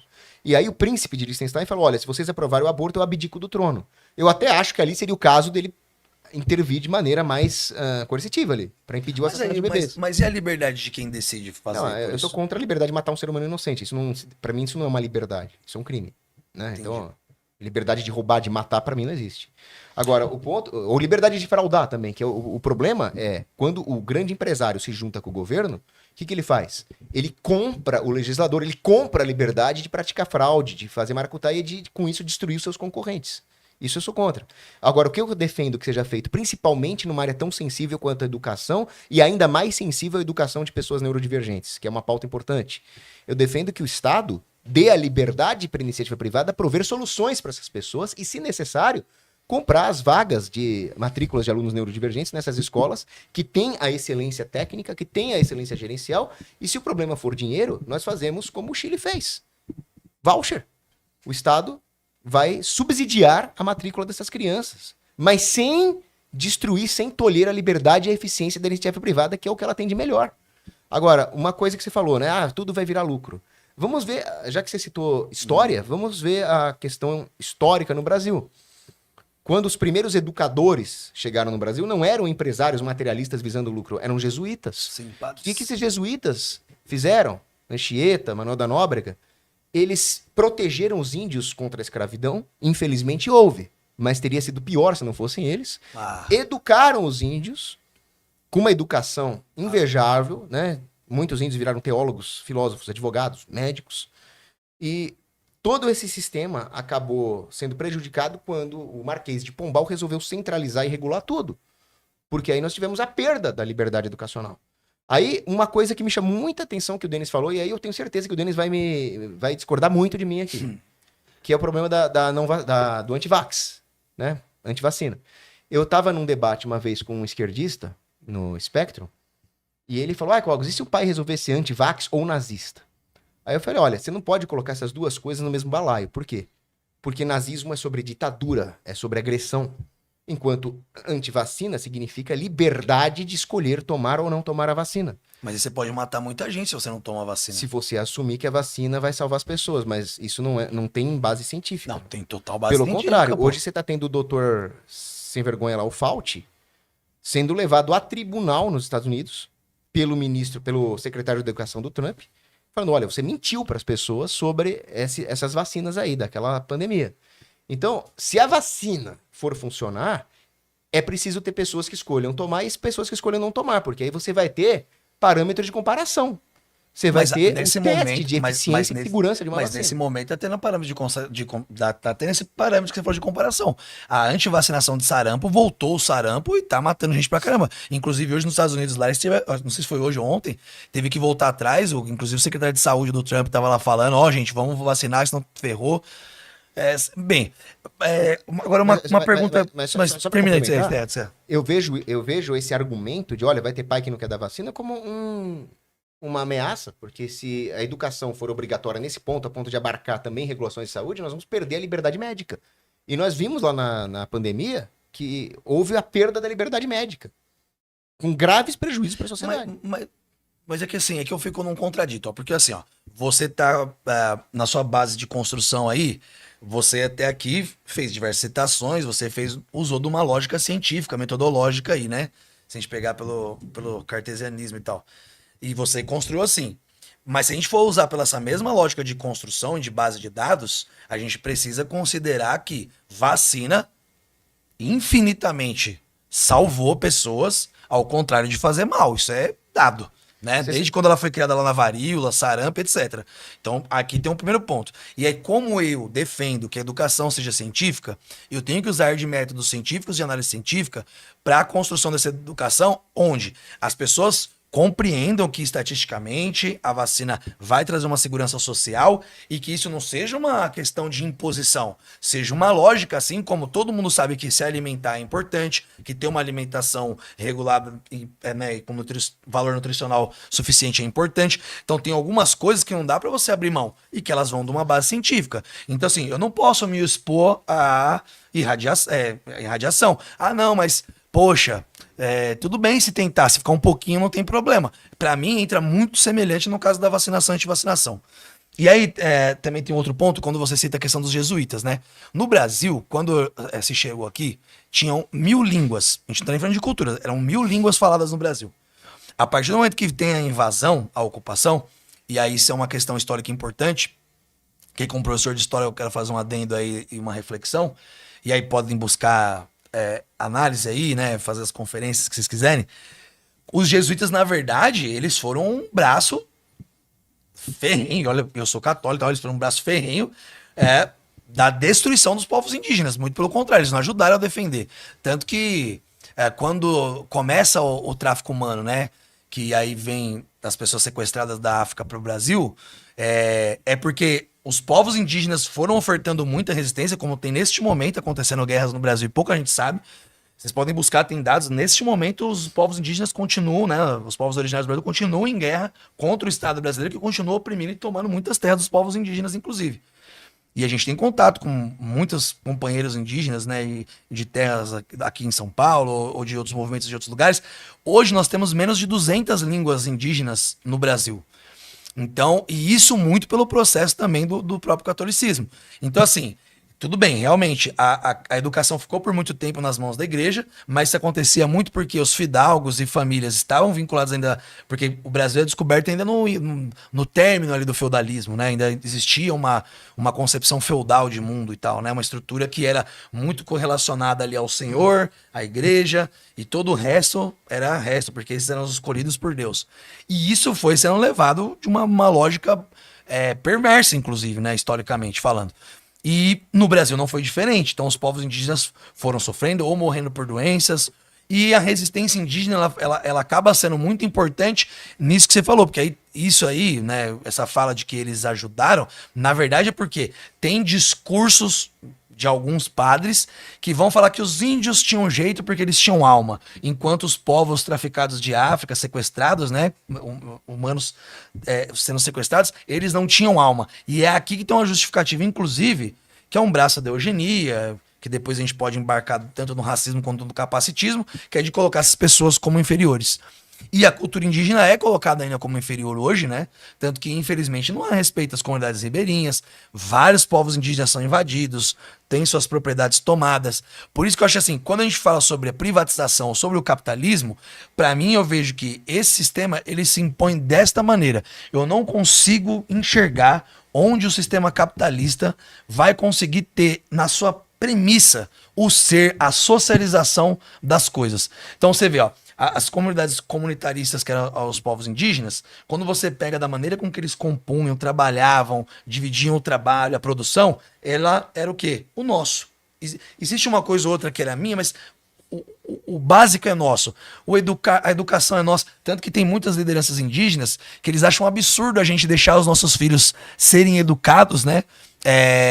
Pela escola. Porque para a cultura e para a concepção deles, a construção tem que ser de todo o aldeamento, de todas as pessoas envolvidas, e inclusive dos pais, certo? Então, vamos dar liberdade pra eles também. Então, só que aqui tá um ponto. Eu não discordo que tenha que haver essa liberdade de educação, como eu disse antes.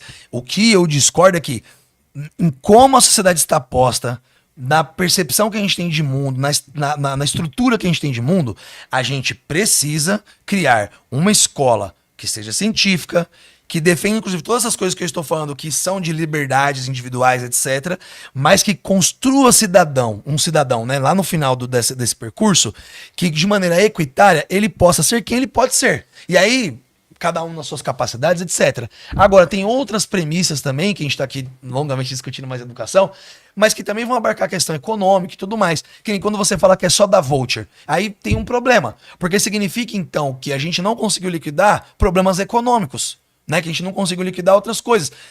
Por isso que, por exemplo, eu acredito que liberdade de fato se as pessoas têm uma renda mínima universal e têm uma educação de qualidade, a pessoa já vai partir de um horizonte, de um norte, aonde ela fala assim, ó, minha comida tá garantida, a escola que eu vou lá, ela é de qualidade, então eu consigo pagar pela minha locomoção, eu consigo ir e vir e tal, e aí essa pessoa, a partir dessa condição, ela vai. Agora, quando a gente tá numa cidade que nem a nossa no momento, e aí a gente pega pela nossa causa, né, neurodivergente aí, as famílias, elas estão completamente desoladas porque não tem estrutura escolar mínima para atender os filhos dela com a especialidade que ele precisa. Quando ela tenta pelo meio privado é totalmente ineficaz e totalmente falido, porque ele não resolve e ele se mostra ineficaz de diversas maneiras, tanto que a gente é obrigado a usar o Estado para processar esses convênios médicos ou instituições particulares, e o próprio Estado também se mostra ineficaz. Por isso que eu acredito que a gente precisa de pessoas que vão para o poder público, para o legislativo, que realmente fiscalizem, que lutem por um Estado que seja eficiente, que lute por um Estado com base científica e laica, para que possamos chegar na vida adulta e possamos defender nossas ideias, nossas concepções, nossa fé, etc., nosso time, que seja, mas que a gente tenha tido equitariamente toda a condição e todo o aparato para isso. Eu não vejo isso pela livre concorrência, livre mercado, porque isso só causa ainda mais diferença na minha concepção e até aqui, né? Olha, quando você cita que os jesuítas contribuíram para a destruição das línguas indígenas, dos povos indígenas, não podia discordar mais, porque é só você fazer a seguinte comparação. Quando você pega um livro como Armas, Germes e Aço, você nota que em qualquer lugar, em qualquer tempo, quando houve contato entre uma civilização mais poderosa que a outra, houve destruição. Houve destruição militar, domínio político, isso é uma constante na história da humanidade, não foram os jesuítas. Sim. Muitos estados autocráticos fizeram isso. Agora, nós temos aqui uma base de comparação nas Américas, que é a seguinte: houve colonização britânica em relação aos índios da América do Norte e houve colonização portuguesa em relação aos índios da América do Sul. Só que houve uma diferença brutal. Na América do Norte, nós observamos muito mais atrocidades, destruição, genocídio do que aqui. Porque, embora seja aquela constante de uma civilização mais poderosa militarmente contra uma mais fraca militarmente, aqui nós tivemos o freio moral dos jesuítas. Coisa que, infelizmente, não houve na América do Norte. Ou houve em um grau muito menor. Agora, esses mesmos jesuítas foram, né, Soares, por exemplo, Francisco Soares, Francisco de Vitória, os escolásticos tardios, foram autores que falaram, olha, existe um direito das gentes. Não importa se são pessoas com menos tecnologia, menos poder militar, elas têm o mesmo direito natural que qualquer outro povo. E isso salvaguardou muito o índio contra a escravidão. Os jesuítas traduziram o Guarani, viraram intérprete de Guarani e ajudaram a preservar as línguas indígenas. E em relação à escravidão dos povos africanos, que é um período triste, sombrio, lamentável, ela também acabou por intercessão da Igreja Católica, dos papas que condenaram a escravidão. Então, esse é o meu primeiro ponto. Meu segundo ponto é sobre a questão, né, do Estado científico que Denis defende. O Estado não faz ciência. O Estado faz política. Quem faz ciência são cientistas. Então é muito perigoso um Estado com uma certa linha ideológica, com um certo projeto de poder, se arrogar em aquele que está defendendo o lado cientificamente correto. Porque isso vai resultar, por exemplo, aconteceu na União Soviética, no caso do lisenkoísmo, né? Então, era um cientista que tinha teses que depois foram desbancadas pela ciência, mas que caiu nas graças do Stalin. O Stalin patrocinava esse cientista e perseguiu cientistas sérios que tinham teses que depois foram comprovadas. Então, é claro que existe a necessidade da ciência, eu sou um fã da ciência, do método científico, só que nós não podemos achar que o Estado pode usar o argumento científico para violar o direito natural e a liberdade, senão nós vamos cair num problema muito grave, que é a tecnocracia. A tecnocracia é uma coisa que me dá muito medo. Então, claro que a educação ela precisa ter certos parâmetros para não haver abuso. Abusos contra o direito, por exemplo, o nazismo é um abuso contra o direito natural, tem que ser proibido, né? Agora, daí o Estado dizer, olha, isso é científico, isso não é, para tirar a liberdade dos pais é muito perigoso. Você vê o caso das vacinas? Né? Você está assumindo a premissa de que existem vacinas seguras, ok? Mas existem vacinas, né? A Pandemix, por exemplo, a outra da dengue, que eu esqueci o nome, foram vacinas que causaram acidentes terríveis. E tudo que eu estou defendendo aqui não é o anti-vax ideológico, é a liberdade médica que começa com a liberdade educacional. Mas a vacina que não funciona aí, no caso que você falou, ela é uma vacina que, aí na prática, ela não se demonstrou eficiente porque teve um erro de processo. Porque você concorda comigo que se tem um processo sério de saúde, né? Senão, porque senão a gente vai entrar numa assim, o remédio. Pô, remédios funcionam. Tem anti-inflamatório, você tem... Se não fosse amoxicilina, penicilina, né? Muita infecção teria matado pessoas. Então, assim, o problema não é o remédio. A gente sabe que o processo para que o remédio seja construído, a própria vacina e antídotos e tudo mais, óbvio que ele base de pareamento, análise empírico, experimental, passa por todo aquele processo metodológico até chegar num produto. O que eu estou falando é justamente isso. Então, assim, vai se construir um método. Quando você fala sobre a questão do Estado privar a liberdade, para mim, o capitalismo priva a gente de liberdades, né? Porque, por exemplo, se você analisar como a mecânica está hoje de produção, o trabalhador, ele trabalha o mês inteiro fazendo um carro, mas ele não consegue comprar um carro. Ele trabalha o mês inteiro, sei lá, produzindo um celular. Metade do carro ele não tem direito. Não, então, mas vamos lá. Só que aqui que tá. Mas, por exemplo, quem... Aí são talvez a minha percepção mais radical. Pra mim, bilionários ou trilionários, eles são seres parasitários no planeta. Eles são parasitas. Por quê? Eles acumulam muito dinheiro que eles vão morrer sem gastar e nem as gerações dele vão gastar. E aí que tá o ponto. Quando a gente coloca essas pessoas numa zona de cobrança de imposto muito menor, e aqui no Brasil ridiculamente menor, que você vê, o próprio Estados Unidos, que muita gente usa como modelo, bababá, cobra muito mais imposto sobre herança, sobre o próprio imposto de renda, do que no Brasil. Por quê? Porque a gente tem no Brasil uma base coronelista muito grande, que ajudou a construir o Brasil como ele é, e a gente tá falando de uma construção histórica do Brasil que extinguiu povos. A gente tá falando, assim, de povos que foram exterminados literalmente. Que você falou assim sobre os jesuítas manter o Guarani, mas a gente tem que lembrar que os jesuítas também eram um agente daquele estado, daquele modelo de governança, porque eles vinham também junto, né? Porque a Igreja Católica tinha uma governança, né? E tal, na parte de Roma ali, do Vaticano, etc. E bem, e a gente não pode esquecer que também essa manutenção da língua foi o Guarani, principalmente, não foram diversas línguas, que permaneceu porque era a maior parte do povo, eles não iam conseguir, eles percebiam que não iam conseguir extinguir tudo aquilo. Mas a gente tem que lembrar que tem línguas morrendo agora. Há 10, 15, 20 anos atrás, povos que deixaram de existir, literalmente. Que a última pessoa que falava aquela língua morreu faz 10, 15 anos. Então, assim, a gente tá falando sobre isso. De 1000 línguas que eram faladas para 200 e pouquinho, acho que é 175, agora eu não lembro, mas tá entre esse número. Então, assim, a gente tá falando de uma coisa muito grave, de um processo bastante triste. E que é um projeto que já era ali um acúmulo primitivo do capital, que tinha a ver com mercantilismo e tudo mais. Então, por isso que eu falo assim, e é sempre o privado. Porque se a gente pegar a Companhia das Índias, ela era um empreendimento privado. Que tinha ali algum patrocínio dos reinos, mas eram os fidalgos que tinham capacidade comercial que mandavam. E aí, muito jovem, pobre, foi iludido e veio pra cá também e que ajudou nesse processo. Então, aqui que tá o ponto. Se for pra falar de natureza humana e tal, o que eu percebo é que existe, talvez não uma natureza humana, mas uma natureza que é do capitalismo, que é desse conceito de quem defende ele, que a primazia é o capital. Então, o capital está antes de todo mundo.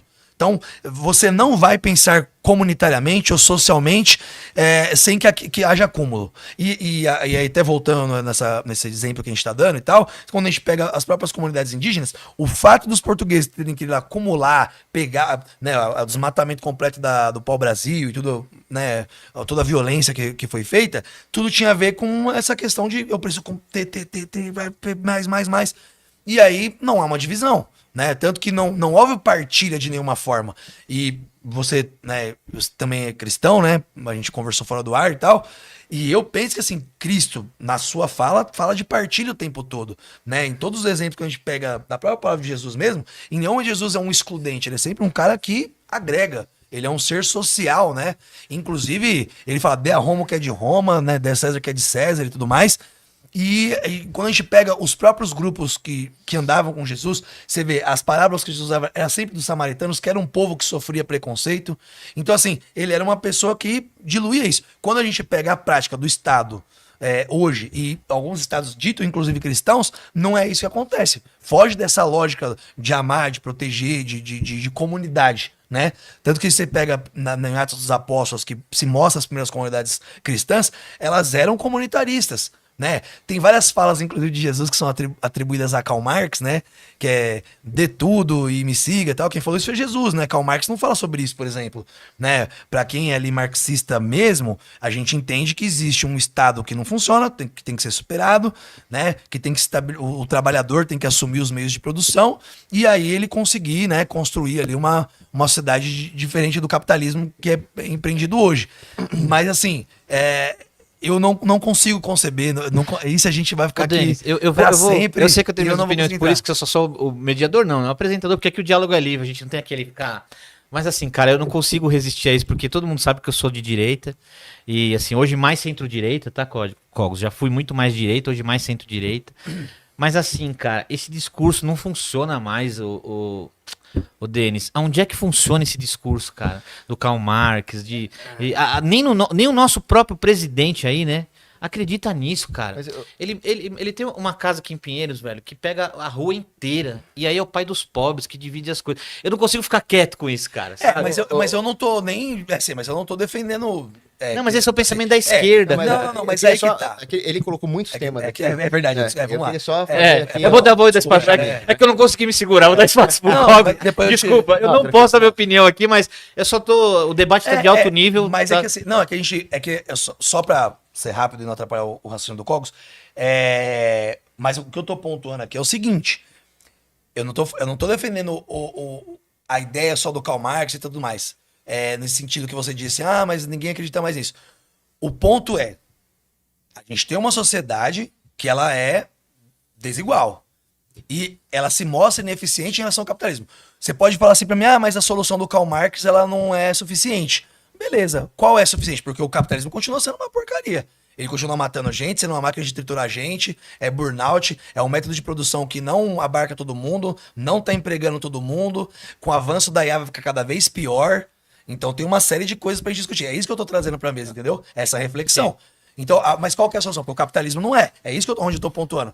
Pra mim, o capitalismo não é a solução. A minha sugestão é assim, Mas vamos lá, desculpa, costurar aqui os pontos que estão soltos sim. e convergir para um debate que pode ser, por exemplo, sobre Inclusive, a galera Não, tá bora, falando bora, que tá, bora, a galera tá desculpa. gostando, falando que tá em alto nível. E é só dar um recado pra galera. A gente tá começando aí. É claro que não tá dando a mesma audiência dos cristãos, cara. Que a gente já tem uma audiência solidificada. É por isso que a gente precisa da tua ajuda. Nós estamos começando o debate político agora. Então, assim, até pelo que tá começando, tá legal a audiência, tanto foi o do último debate. Desculpa eu estar atrapalhando, porque daí fica desleal 2 contra 1, né? Mas eu vou deixar o Cogos costurar com as ideias dele pra ele poder rebater. Só um adendo aqui, Não, assim sem como eu também problema. tenho minhas críticas à direita também, Sendo cara. de esquerda, a gente Mas tá assim, acostumado. mas assim, o que é legal é que nós estamos num nível legal. E, Cogos, desculpa te O- cortar, o- manda bala. A gente só precisa começar a encaminhar pra frente. Sim. A minha ideia agora é convergir Bora, o tema isso pra aí, gente isso pra aí. um ponto comum, né? Vamos lá. Então, Isso aí. por exemplo, quando ele fala de ciência, de vacina e tal, no final das contas, ciência é uma coisa que se faz com liberdade, porque o método científico ele preconiza a liberdade de apresentar uma outra hipótese, um contraditório, a falsibilidade. Então, eu acho que fazer ciência na sociedade requer também essa liberdade acadêmica, institucional, que começa na educação. Outra, a ideia de que o capitalismo ele acaba desumanizando as relações, eu discordo disso pelo seguinte: nós temos que evitar um problema que é a reificação ou coisificação do indivíduo. E eu vejo a ideia coletivista, não comunitarista, mas coletivista, como a ideia de reduzir o indivíduo a um meio para se cumprir um projeto político, seja ele bem intencionado ou mal intencionado. O que eu defendo não é a coisificação do indivíduo, que sim, muitas empresas privadas fazem isso, são mau caráter, porque gente ruim tem em todo lugar. Mas justamente quando nós temos algo inviolável, que é a dignidade da pessoa humana, que se manifesta no mundo material na forma da propriedade privada, eu posso dizer o seguinte: um regime econômico de propriedade privada, ele está condizente com a dignidade humana. Outra coisa, né? Os jesuítas não eram agentes estatais, eles eram da igreja. Eles contavam, sim, com um certo beneplácito da coroa, mas eles acabaram sendo perseguidos pelo Estado Ibérico quando teve a União Ibérica e acabaram lutando ao lado dos índios, né? Na questão lá dos 7 povos das missões, tudo. Então você vê que Os uma bandeirantes educação- também tiveram um papel pra tirar eles daqui. Os os bandeirantes tiveram também seus... Pra expulsá-los, né? Sim. Desculpa. Mas justamente o problema é esse, né? Não havia propriedade privada das tribos indígenas, no sentido que eu defendo. Não havia um sistema de preços num livre mercado. O que havia era o mercantilismo, que era a ideia da coroa acumular metais a qualquer custo, que não é o que eu defendo. A doutrina mercantilista é contrária ao livre comércio, que eu preconizo também. Então, as críticas que o Denis está fazendo às atrocidades, aos erros que são cometidos na história, são erros que não são decorrentes do que eu defendo, que é um livre mercado de propriedade privada. Aí ele citou Nosso Senhor Jesus Cristo e a doutrina social da igreja. É claro que Jesus prega a caridade, é claro que Jesus prega uma vida comunitária, é claro que Jesus prega a caridade com o próximo. Mas justamente, ele também prega que você tenha meios de fazer essa caridade. Quando ele fala, por exemplo, ao jovem rico, venda tudo e me siga, ele não está falando para o Estado cobrar imposto do jovem rico. Ele está falando, olha, jovem rico, a sua vocação é o voto de pobreza. O que está sendo ensinado ali, antes de mais nada, é a obediência cristã. Alguns podem ter a vocação do voto de pobreza, do celibato, da castidade, né? Outros podem ter uma vocação empreendedorial, científica. Então, todos são filhos de Deus e todos têm que discernir a sua vocação. Aí ele fala, ao mesmo tempo, a parábola dos talentos, né?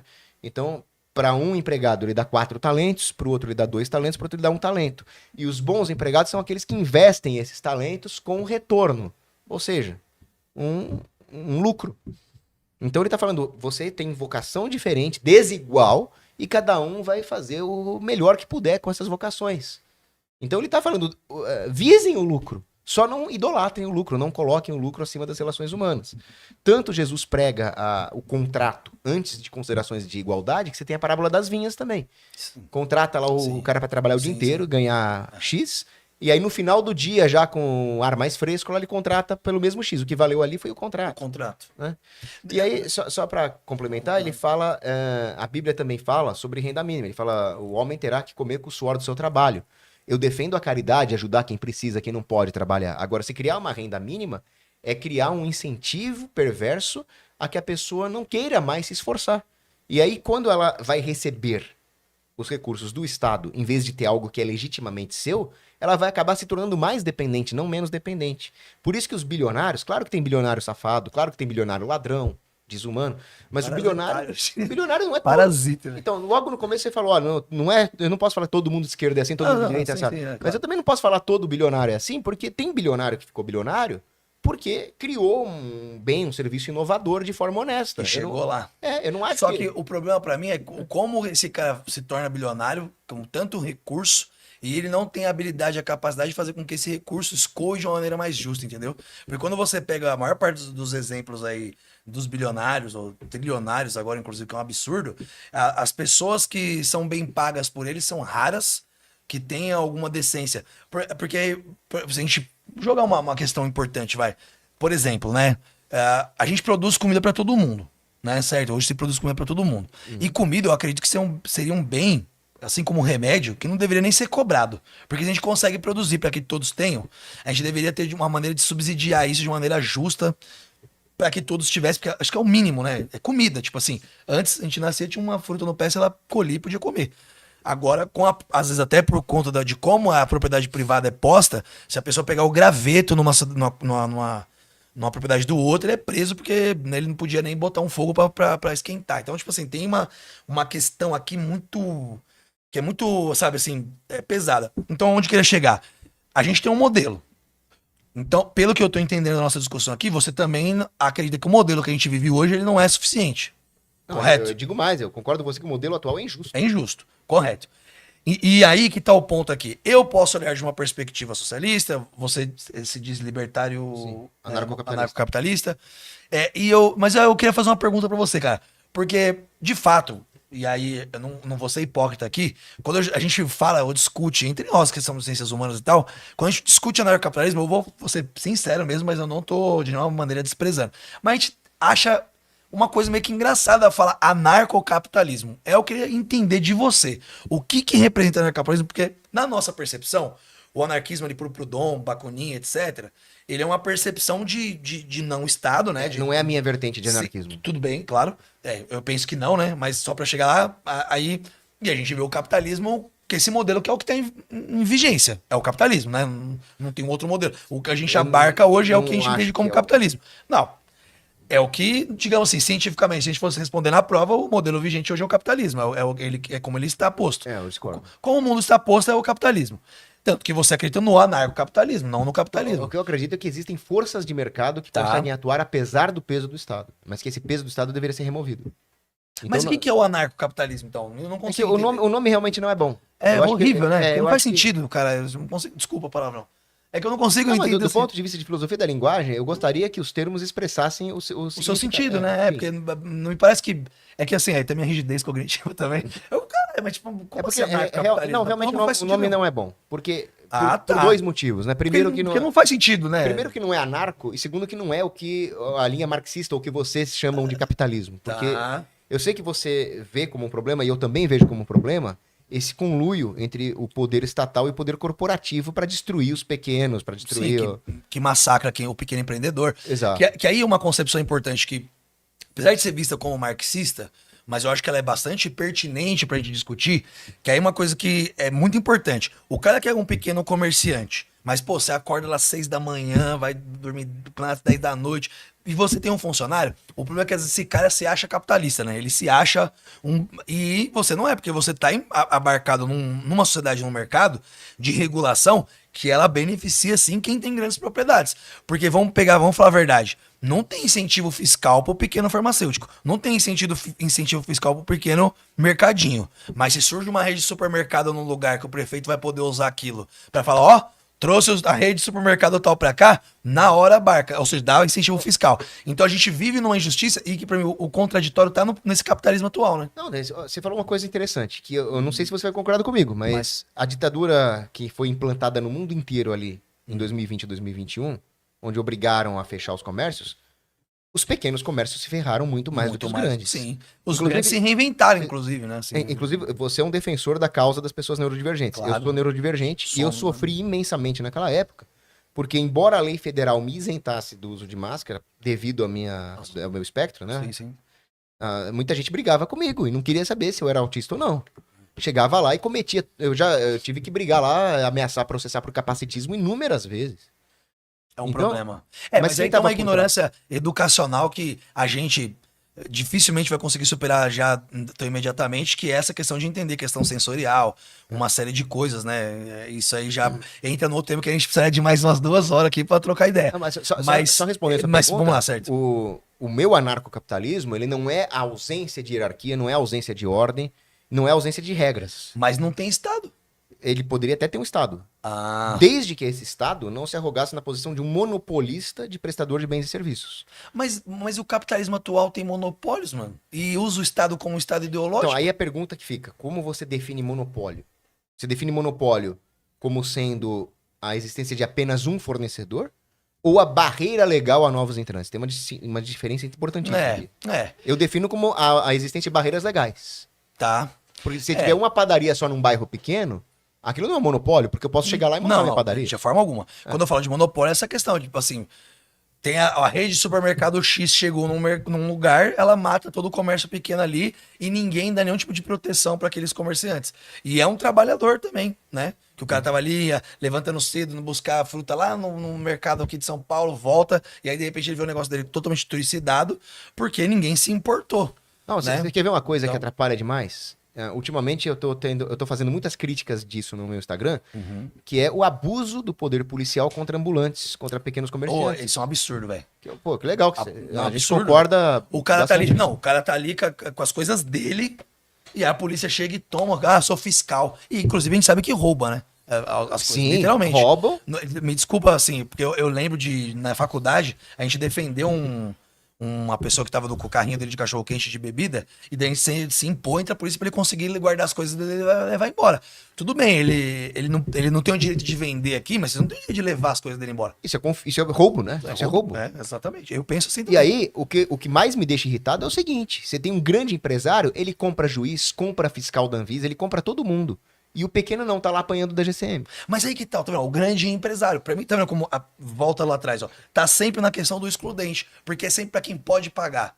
É onde que eu penso que o nosso mundo, né, de como ele se comporta por conta do capitalismo, que é essa via que todo mundo acaba tendo que lutar contra, né, às vezes contra a maré de diversas maneiras, né, que a gente pegando pela própria causa da neurodivergência. Essas mães solos, sem né, cuidado, sem terapia, sem nenhum tipo de cuidado com elas, porque são pessoas lutando contra a maré, segurando aqui a criança, às vezes com um braço só ali. Então, assim, e pra mim tudo isso é uma resultante desse modelo atual. Então, mas o problema é o empresário ser grande ou é o problema de existir a possibilidade jurídica do Estado se vender?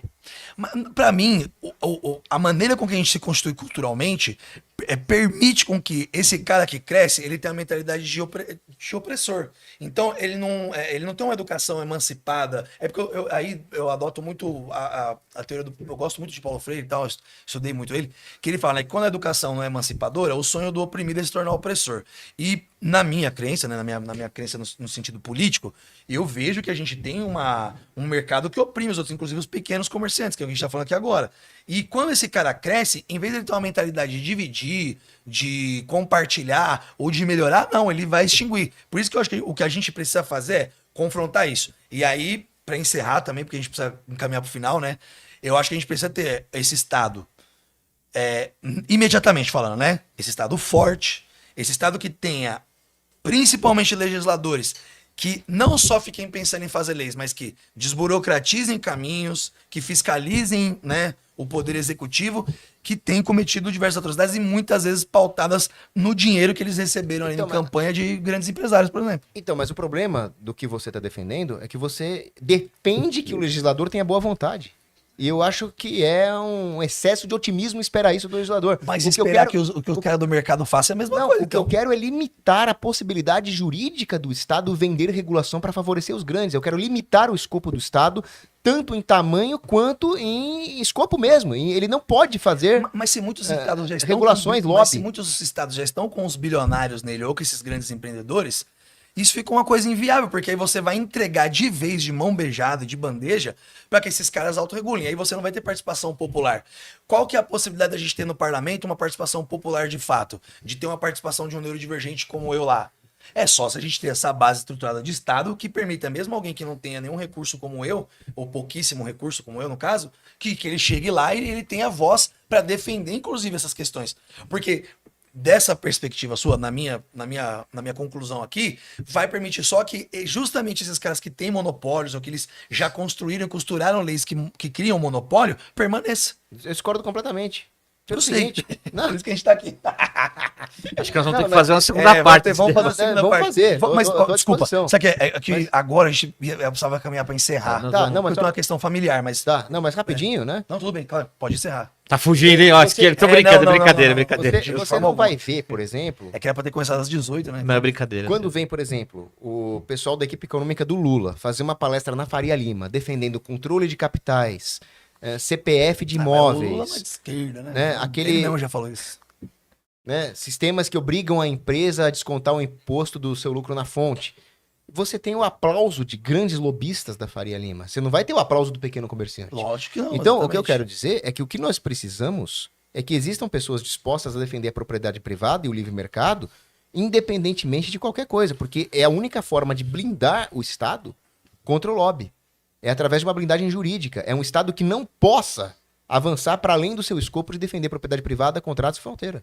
Mas aí que tá. Então, você vê, mas aí a maneira com que eu construo isso, e aí até pra gente concluir acho que o debate, é que essa possibilidade existe a partir de um Estado que seja um Estado que ele pense no social, que ele pense na conjuntura toda, que ele perceba todas as minorias, todos os grupos embarcados e que não existe uma distinção. Porque hoje, até por uma questão histórica, a gente vê que a maior parte dos bilionários que são a minoria são de pessoas brancas, ou são de pessoas, né, engenhadas de homens brancos e tal, né, que ou estão ali na Grã-Bretanha, ou estão nos Estados Unidos, e até aqui no próprio Brasil. E você vê, num país tão diverso como o nosso, né, que tem a diversidade da neurodivergência, como nós aqui, que tem a questão dos povos originários, que são tantos povos, com tantas culturas e línguas diferentes. Hoje a gente também tem muitos imigrantes. O Brasil é um país formado por imigração, o que eu acho fantástico do nosso país, essa complexidade de gente, né? Isso eu acho lindo, inclusive.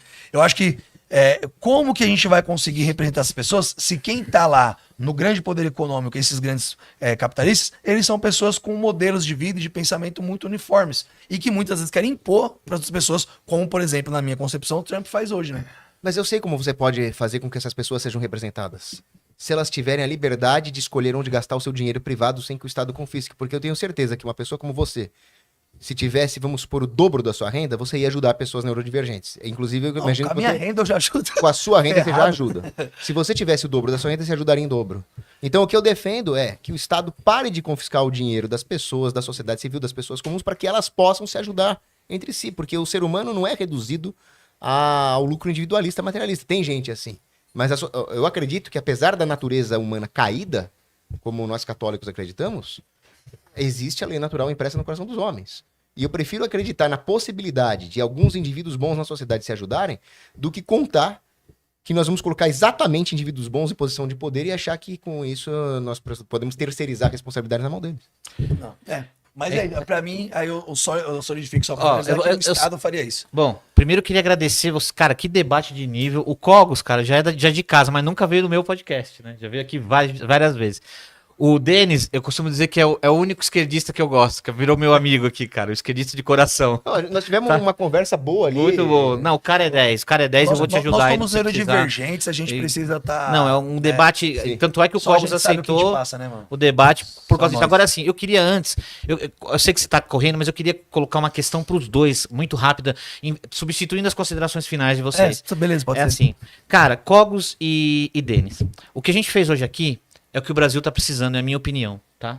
A gente precisa de conversa, cara. A gente precisa parar com essa polarização burra que tá destruindo o nosso país. O fato do Cogos estar aqui, aceitar debater com você, é uma vitória pra direita e pra esquerda, cara, porque a gente tem que se unir. A nossa divergência de opiniões, cara, não, cada um tem sua opinião, a gente sabe os mais, eu falei a minha opinião política, mas assim, o Brasil só vai andar na hora que a gente conseguir conversar e converger.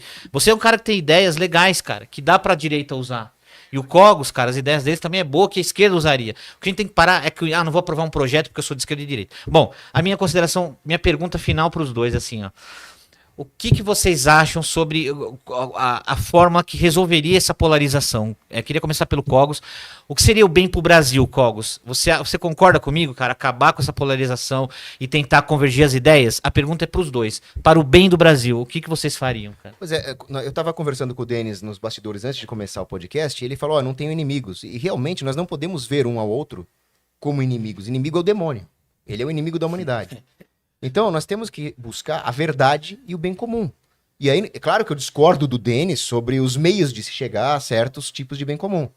Agora, se o Denis tem uma proposta que funciona para o bem comum, eu vou aplaudir essa proposta, porque um político ou um pensador, ou seja lá o que for, ele tem que estar em primeiro lugar a serviço do povo.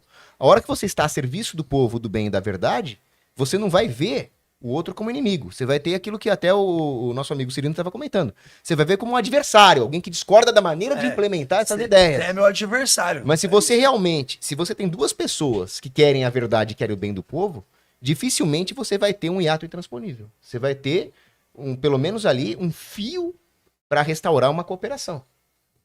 Eu acho importante esse comentário dele. É o seguinte, a gente até falou disso, né? Se você não é nazista, eu vou sentar com você e vamos conversar. Porque com um nazista não tem conversa, né? Porque ele quer que a gente seja extinguido, né? Então qualquer brasileiro para um nazista, para quem não sabe, nem merecia existir, tá? Porque a crença deles é uma coisa bastante absurda.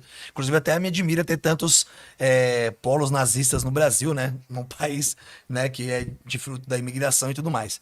E o pensamento nazista vai, né, bem contradito disso, inclusive eugenistas, né, que mataram diversas pessoas atípicas, né, o diagnóstico antigo de Asperger, o que Asperger fez era escolher autistas de alto funcionamento, que seria o meu caso do Cogos, por exemplo, e o restante era morto. Então, meu filho, por exemplo, teria sido morto no nazismo.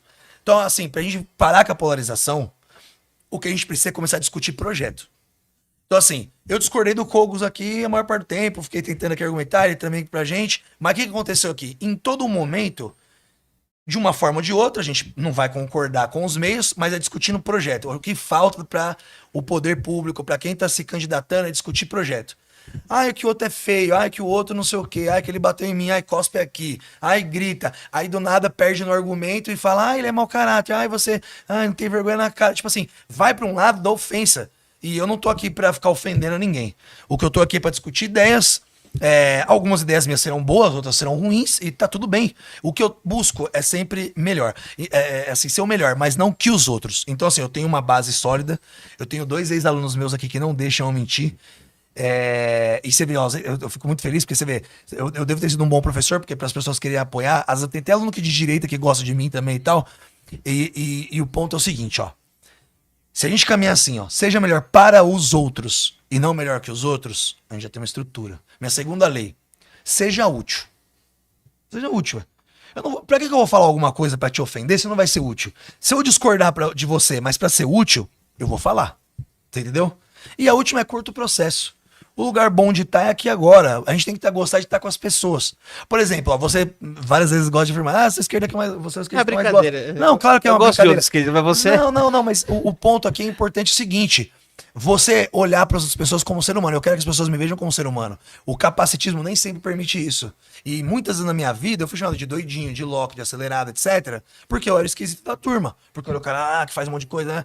Então assim, e eu não gostava disso. Às vezes eu até assumia esse papel porque era uma forma de mascarar, de tentar me ajustar na comunidade que eu participava, seja fazendo música, né? A minha banda Denis Grillos Gafanhotos, quem tiver curiosidade pode buscar e tal. E era assim, tentando se encaixar. Então, pra acabar a polarização, o caminho é o quê? A gente discutir ideias, discutir projetos e como eles podem ser executados. E parar de querer ficar ofendendo, xingar. O que vai adiantar eu ficar xingando o Kogos aqui? Porra nenhuma. Agora, se eu tentar trazer uma construção de ideia boa e tal, talvez fale, acho que dá pra aproveitar aquilo ali, é onde a gente vai parar. E assim, se todo mundo quer realmente o melhor pra sociedade, é o único caminho. É ser melhor para os outros e não que os outros. É isso aí, eu queria dar para vocês um livro do nosso patrocinador, Caravelas, do professor Marcelo Andrade, que estava aqui agora há pouco. Aí, ó, tem o QR Code na tela, vai lá, tem o cupom Diálogo. E aí, esse aqui vai pro Cogos, já tem esse? Não Cogos, tenho. né? Olha E que esse legal. aqui eu te dei um do comunista, né? Esse agora vai da cavalaria. Não li não, ainda não. Mas E aí, uma hora a Cogos, gente lê. deixa suas redes sociais aí, já contamos com você para mais debates aí, cara. Tô à disposição, sempre uma honra estar aqui. E as minhas redes sociais são as seguintes. YouTube é o canal Ocidente em Fúria. E o X e o Instagram é @o_próprio_cogos. Tudo junto. Cogos é K-O-G-O-S. Então, @o_próprio_cogos. Redes sociais? A minha rede social principal que eu utilizo, de fato, é Denis _Grilo, que fica no Instagram. Praticamente é ali que eu me comunico e tal. Eu tenho também o Grilo Show, inclusive é um episódio pro ar amanhã, quinta-feira, que eu tive o prazer de ter o Toninho Vespri, que é um vereador de São Paulo que eu gosto muito, faz um trabalho pra causa típica. A gente fez um bate-papo, o meu podcast é mais humilde, tem 30 minutos, né, que nem de vocês tem um recurso. É que eu sou dono do estúdio, né? Tá vendo como que é? Desigual. Dono da bola, lembra a bola? Eu sou dono da bola. Mas é isso, a gente vai estar lá, então quem quiser também é Grilo Show, Denis Grilo Show, pode procurar no YouTube, tem bastante entrevista, tem entrevistas bacanas lá, ouvindo famílias atípicas, inclusive, que eu acho que é importante. E é isso, todo amor cobre nessa vida, muito Agora, obrigado. posso fazer um comentário? Manda bala. Interessante que um dos raros debates civilizados entre um direitista e um esquerdista foi entre dois autistas. Outros, Olha só, cara. Não, e esse debate, ó, top. Número de Vai divergências. ficar na internet. Quem quer aproveitar os cortes, marca a gente nos cortes, que agora a visualização aumenta. Bom, agradeço a vocês. Galera, segunda-feira tem Chileno Gomes. Conhece o Chileno Gomes? Conheço meu amigo, apesar das divergências. Versus Renato Janine Ribeiro, ex-ministro da Dilma. Eu já entrevistei ele aqui também. Vai dar um debate bom, que o Renato Janine é um cara também educado, gente boa. É isso. Até os próximos episódios. Quarta-feira que vem, Felipe Freire contra Israel Júnior. E vambora. Obrigado a todos. Tchau, tchau, galera. Esse aí vai dar, vai. Falou.